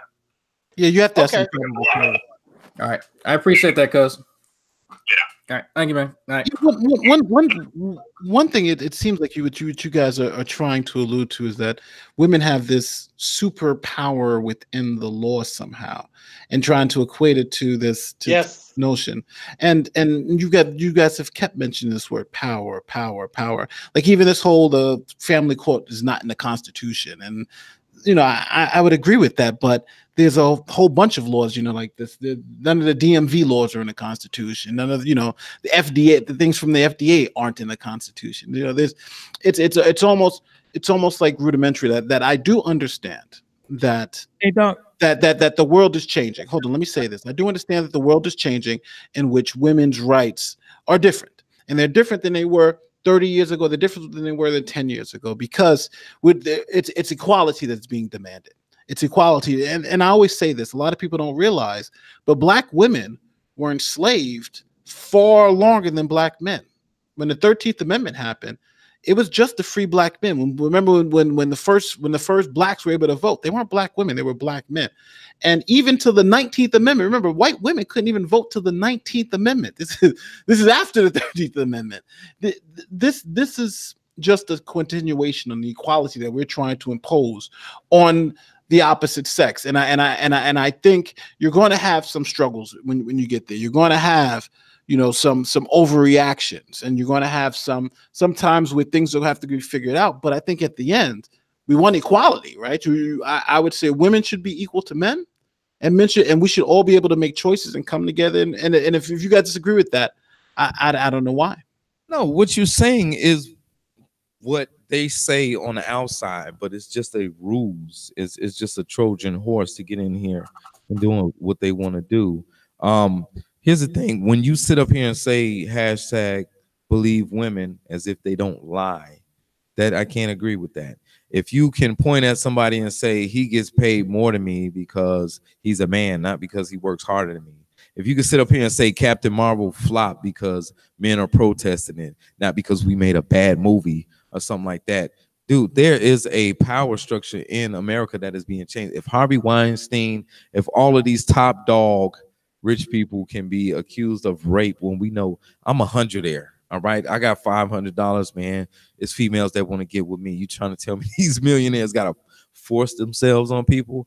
You know what I'm saying? Let's get real with everybody, okay? They play on this innocent, whatever, and everybody buys it. That's the power that my man is talking about. And that's not what I'm talking about. Hold on, because I ain't had a chance to talk in a minute. That's not what I'm talking about tonight.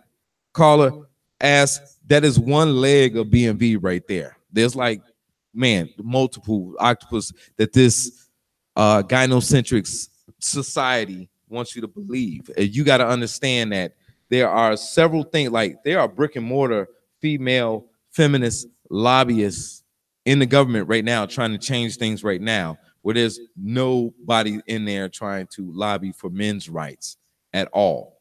Saying that, yo, she can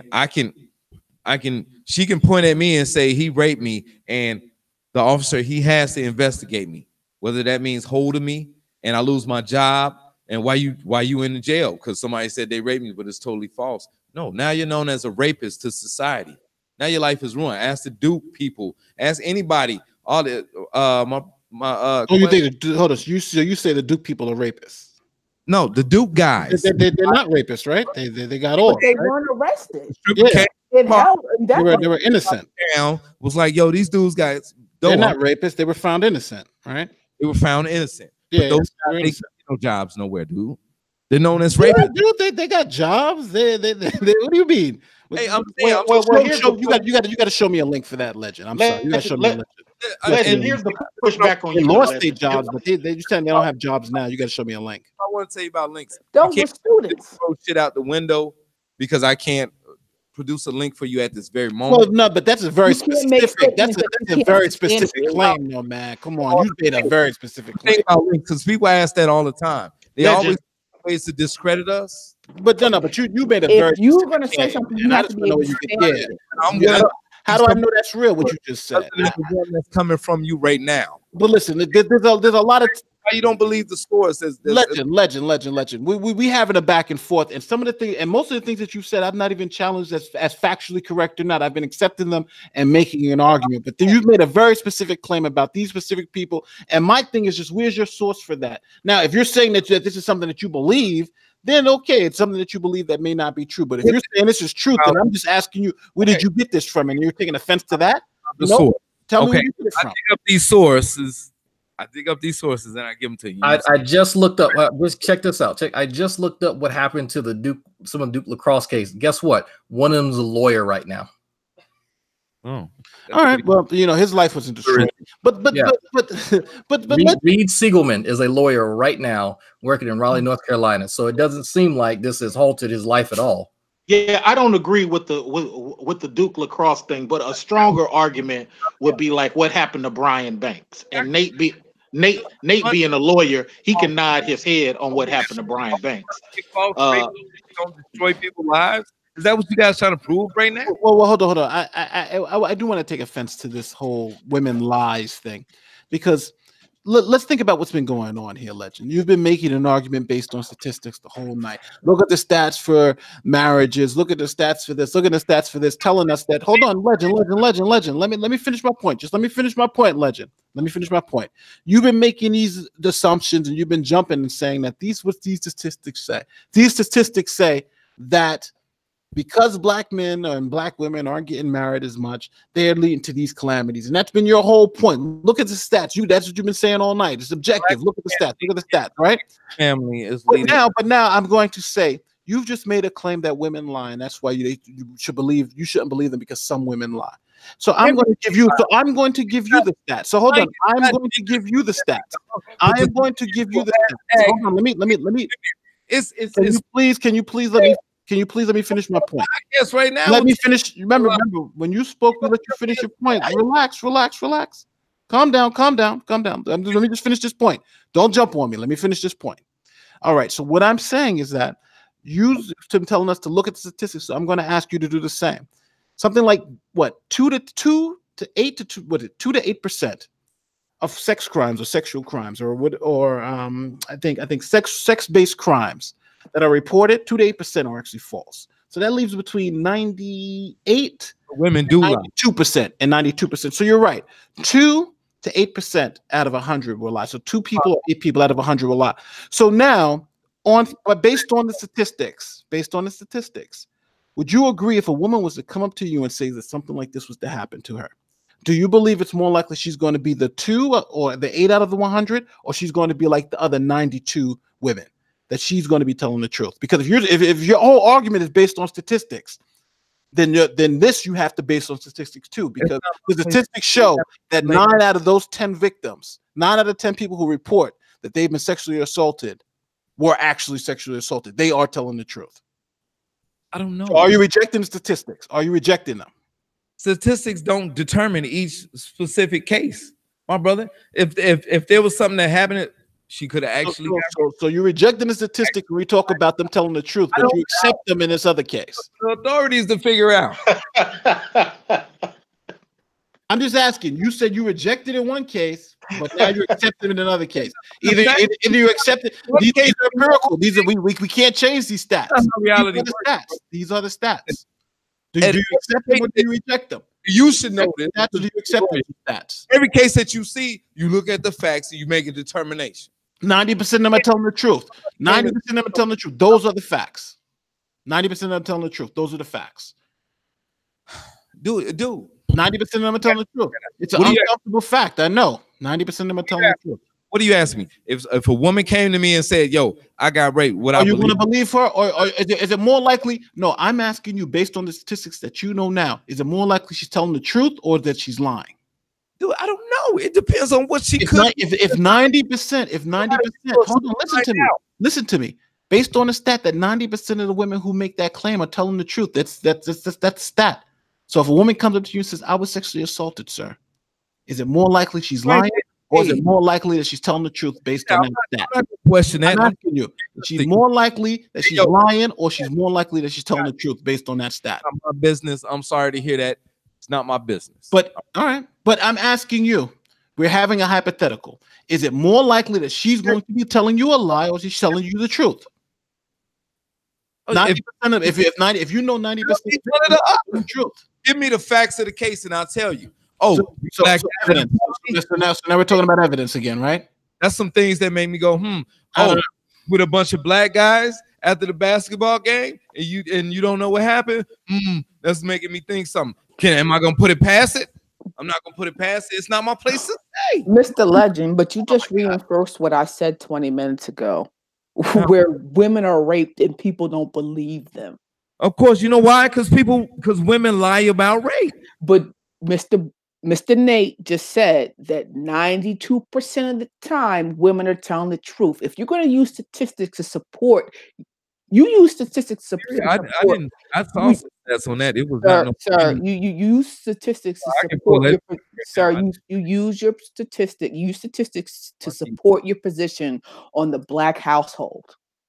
But now, when it comes to rape, statistics don't matter. No, I can pull up my statistics, but because women lie. Legend, with something as violent as rape, you shouldn't argue that one. That's just with something as violent as rape. Right. That's what I'm saying. It is a crime. It is a crime of violence, and you can't really argue that. Now, if you stick to something like lesser, more strategic things that women do. Go ahead, 3. Yeah, so you're talking about domestic abuse or something like it's. Yeah, I think I see what you're saying. Ask is that rape is kind of one of those things you don't want to.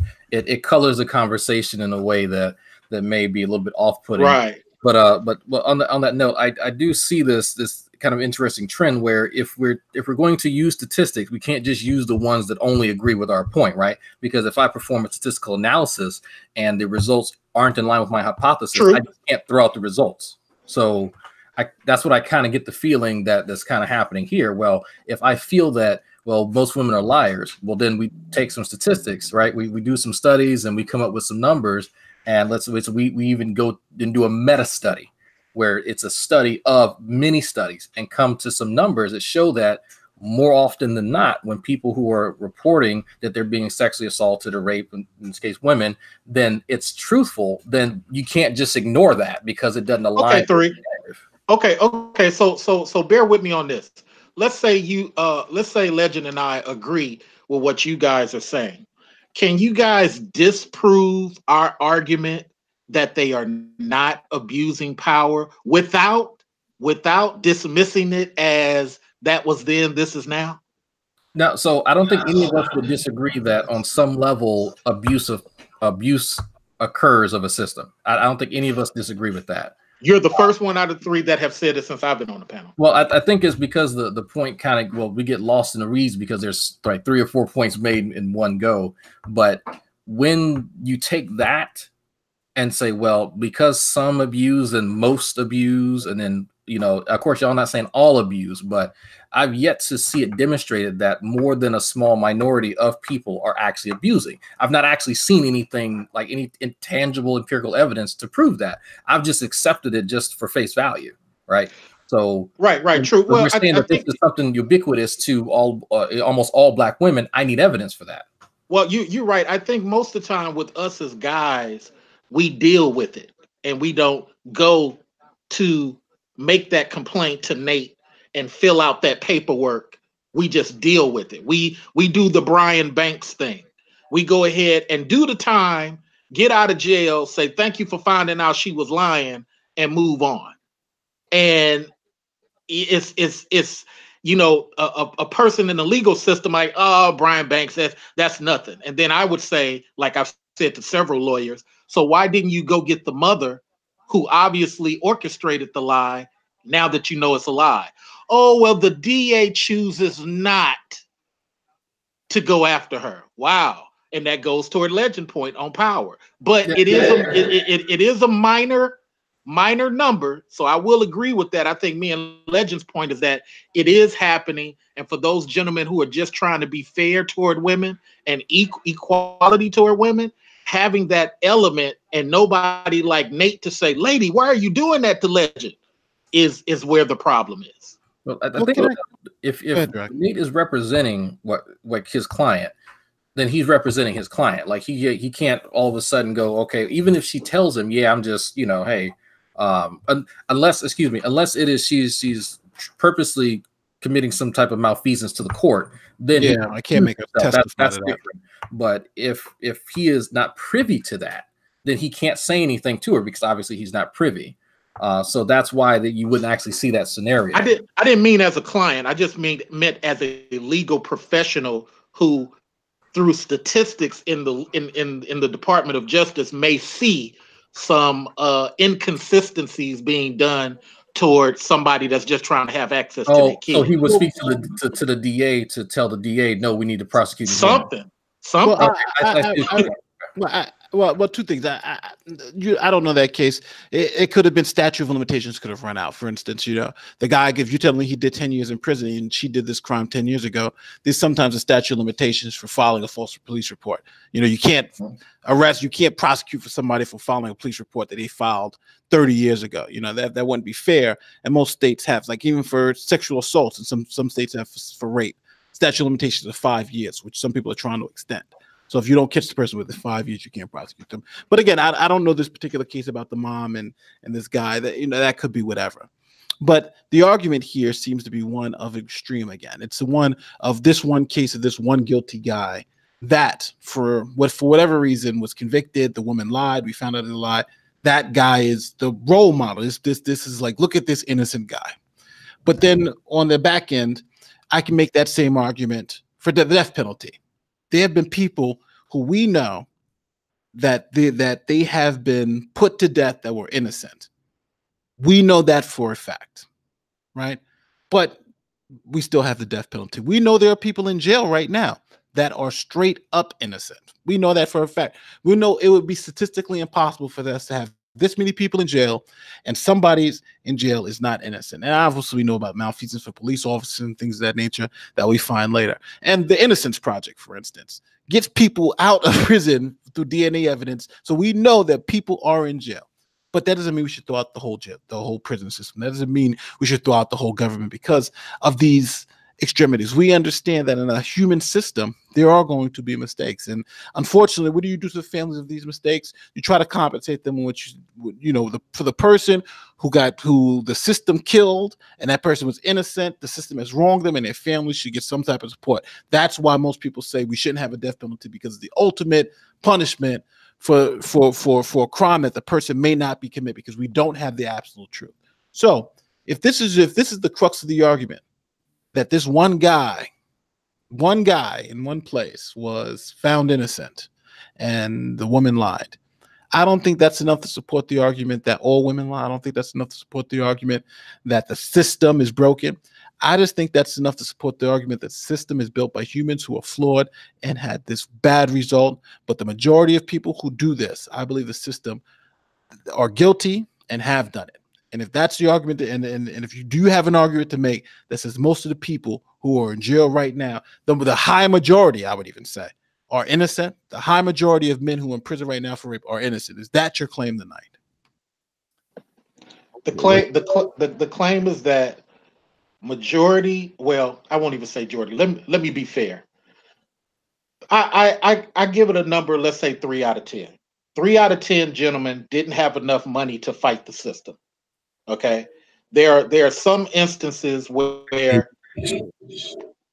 people have accusations against them as men, and they don't have enough money to fight the system. As it relates to ladies, even though our respected cousin cop came on and made his statement about what he would do, you do have a 48, 72-hour holding period where an officer can take somebody in to his discretion and over the weekend figure out what's what and have the option to bail out. Even the Duke lacrosse team, to Legend's point, were initially arrested and had to bail out. So Legend's point is that they were initially jailed, not whether they stayed, not whether they ultimately were exonerated.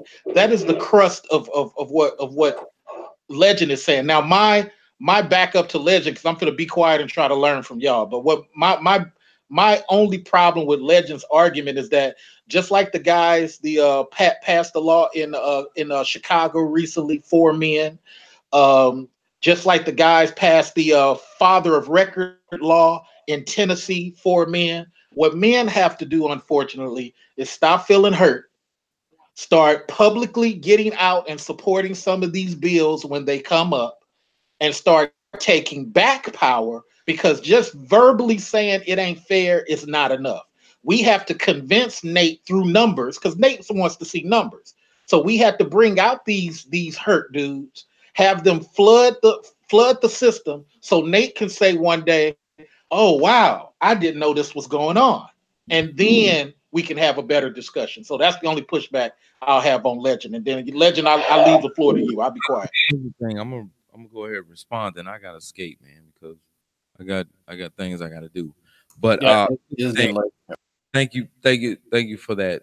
You know, thank you for this whole thing, man. It's been great. But here's the thing: we don't care if you guys get it or not. Okay, we're a group of black men who are intelligent, resourceful. Our principal standards and our integrity are very evident, and people who don't like that or are against that or don't want to believe in it, that's fine. You just don't have to look at us or look at any of our policies, and our beliefs are not hurting anybody. It's just leave people who are toxic alone. Our goal is to facilitate family and to bring up a family in a peaceful place so that the next generation can be better than what we got available right now. So when my man asked, I don't know what your name is, bro, that is only just one leg, just that power of being able to point a finger and keep a man for 48 hours and get him fired, or he couldn't pay his child support bill, so he's in jail and he can't make money. He can't get out of jail. And this is another black man. It seems like that all of us should not be wanting to have that happen under any circumstances yet. And still seems like we're loose, and women are quick to blame men only, as if men walked into the house in the middle of the night and got them pregnant without them having anything to do with it. You know what I'm saying? There's no accountability on that side. But it doesn't matter, dude. We figured it out a long time ago. We have the answers. It doesn't matter if you're down with the answers or not. It doesn't matter if you like the answers or how you feel about the answers or not. This is what it is. And whether you want to roll with it or not, that's up to you. And your life, your choices in your life will dictate your consequences. Okay? And we know that. That's true for me. That's true for anybody listening. That's true for people on this panel right now. Okay, and we choose to tell our brothers that, yo, hashtag believe women is bullshit. Okay, all of this shit that's targeting men, dude, you're bullshit. Victimizing, dude, you're bullshit. I'm sorry, dude, you're bullshit right now. No, you're bullshit. I've had enough. You're fucking bullshit. You're bullshit. You're fucking bullshit. Take your ass to bed and go somewhere, because I've had enough. You have the IQ of piss. Just go to bed. Dude, go to bed. Take your ass to fucking bed. You are the prime example of a dumb nigger. Yes, dumb nigger. You can hear me. You a dumb nigger. You a prime example of a dumb nigger that somebody gave a fucking microphone. And I've had enough. I tried to be nice because Nate and Drag are intelligent people. I'm not that nice person. You just a dumb ass nigga that got a mic. And what you don't realize is that we've had a conversation before. So take your ass to bed. You have proven nothing. You have said nothing. You a dumb piece of shit. And you just a dumb piece of shit. You evidently your shit ain't working in Chicago because people are still killing each other.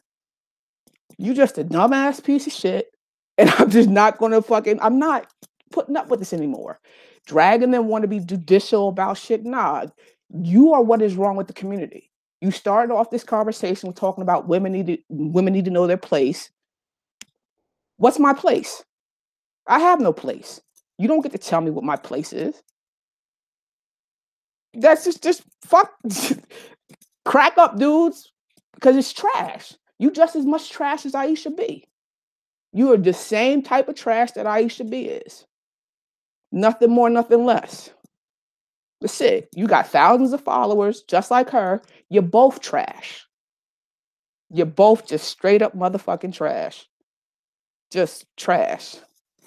Unconscionable trash to think that you're going to do something for the community. Instead of talking all your shit, how about you take your ass to college and take an applied stats course and learn how to use stats? Matter of fact, how about you take your fucking ass to college and learn what an anecdote is? I mean, dumb niggas, the worst thing that ever happened is the internet. Because dumb niggas like you get on the fucking internet and say all kinds of stupid shit. You done made yourself look like a dumb ass all night fucking long. You've contradicted yourself. You've proven that you don't know what a dictionary is. You've proven that you don't know how to use fucking stats. My God, you started off the conversation pulling stats at your fucking ass. And when I explained to you that keep muting me. This is why we don't focus on, man. I explained to you that when I explained to you that statistics are a trend, you were like, "Oh, I don't know what you're talking about. I'll learn about it." Bitch, before you fucking pick up a mic to tell somebody some shit, how about you fucking learn about it first? How about you do that? How about you do that? Learn something, my nigga. Learn something, my nigga. Just learn something. Take your ass to school and do a motherfucking degree. Do something. Answer me why y'all. You want to mute me again? Do something. Learn something. I swear. Okay. All right. All right. Let's. All right. I can't stand stupid niggas. You got to let him. Yeah, let him at least respond. We let that go. That's why you brought me in here, so I could eventually at the end go the fuck off. That's a cold winner. We let you speak. We're gonna let him speak too. So yeah, go ahead. That's a cold winner. More goddamn wall. Speak to. Oh, y'all ejected him. You ejected him? No, he left. No, y'all cold. No, he left. I didn't do anything. Tired of somebody calling him on his stupid shit. Nate and Drag are the ones that handle themselves in a professional manner. I don't have time for stupid shit like that because it's niggas like that have ruined a good portion of my life. Niggas that think that bitches ain't shit and that bitches are liars and rape ain't true. I've had enough of that. Okay. Just like Aisha B shouldn't have any audience or nobody should be listening to her shit. Nobody should be listening to that dumb motherfucker. Because two rights don't make a wrong. And they're both, two wrongs don't make a right. And they're both fucking wrong. There's different sides of the same goddamn coin.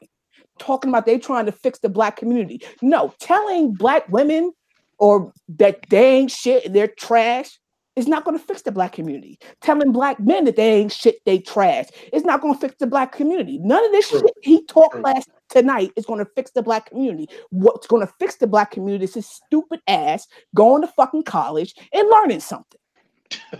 That's what's going to fix the black community. You need to get like me. Get your third fucking degree and then come talk shit to somebody. So you know what? To that point, though, that she just said, it's the one thing we as guys have to do.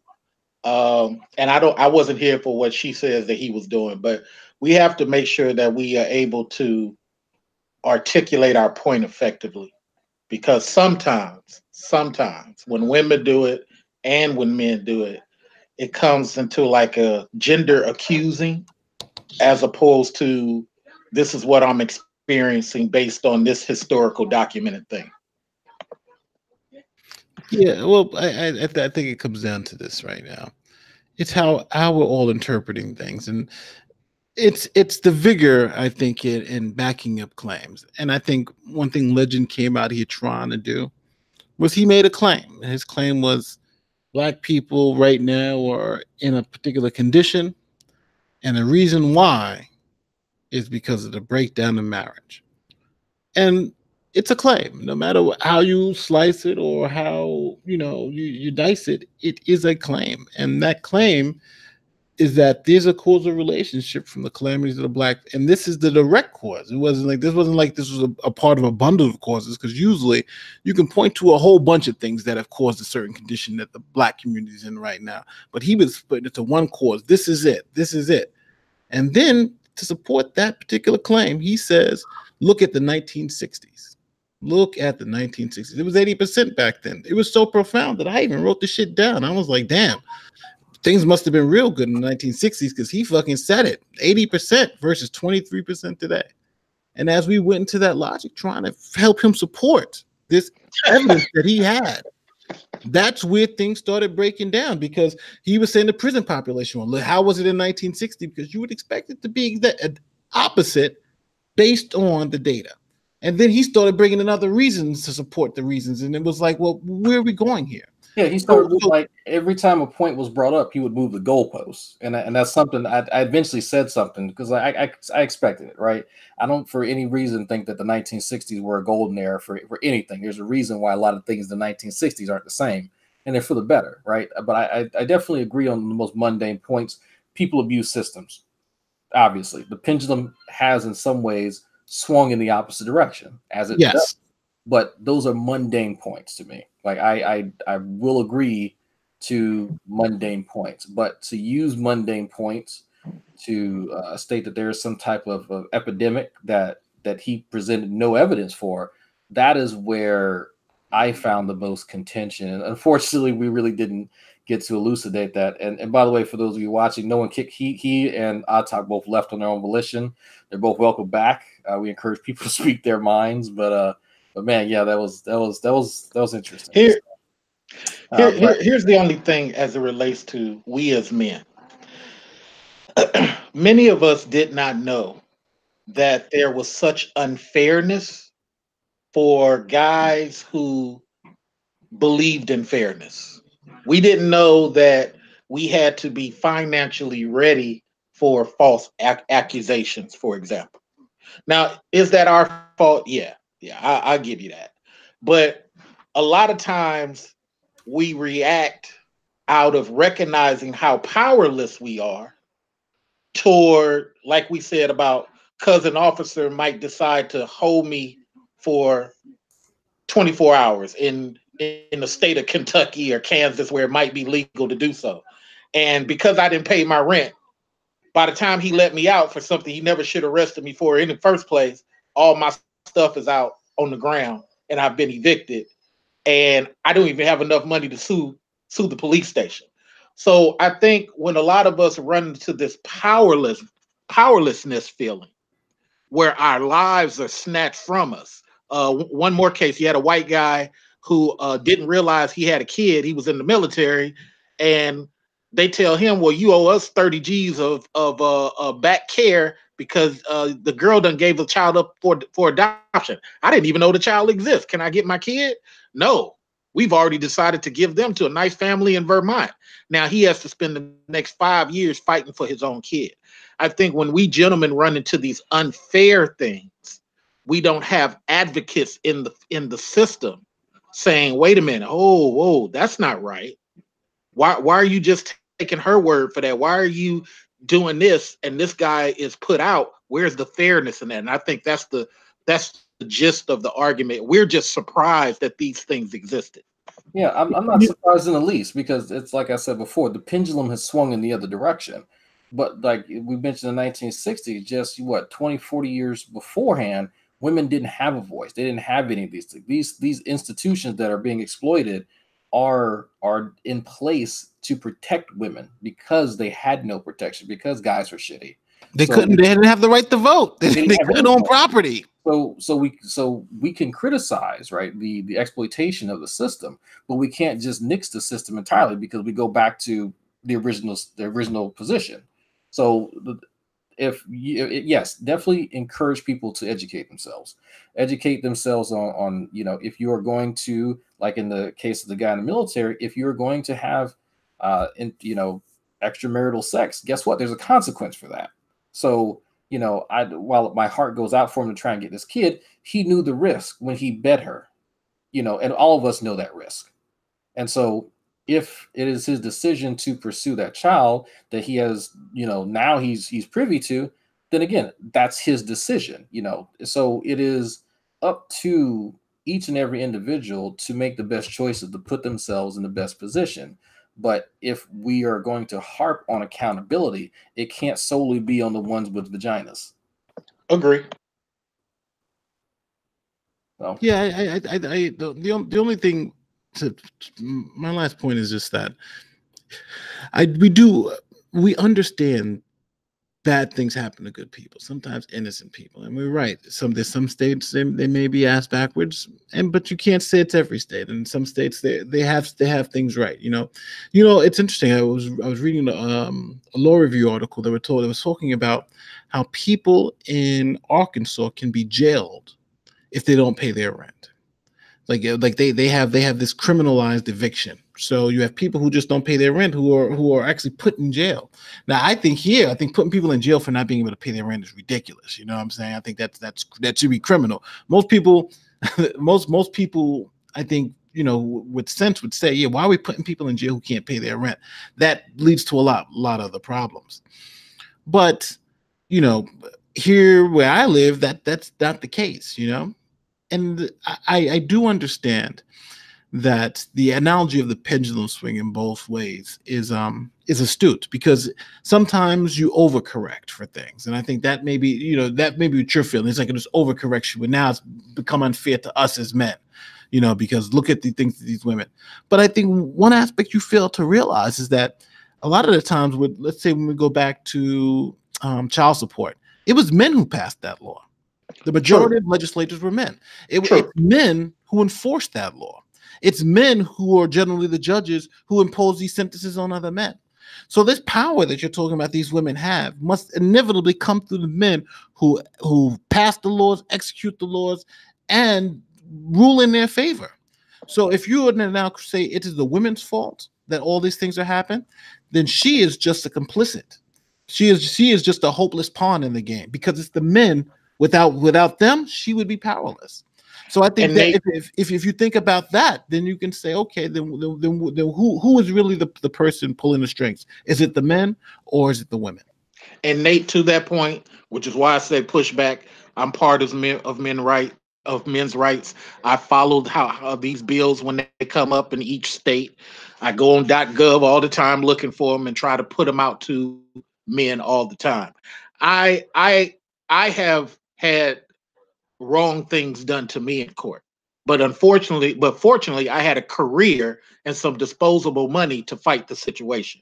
But it gave me the heart to understand not everybody has that going on, and how even if you're proven righteous, you're still lacking. So good things do happen to good people. My solution, just sticking to your point, Nate, we as men, we can't let men come along and say, oh, well, that's not fair anymore. I just think we as men need to realize it's going to happen, it can happen, and get these laws changed to our favor and never look back.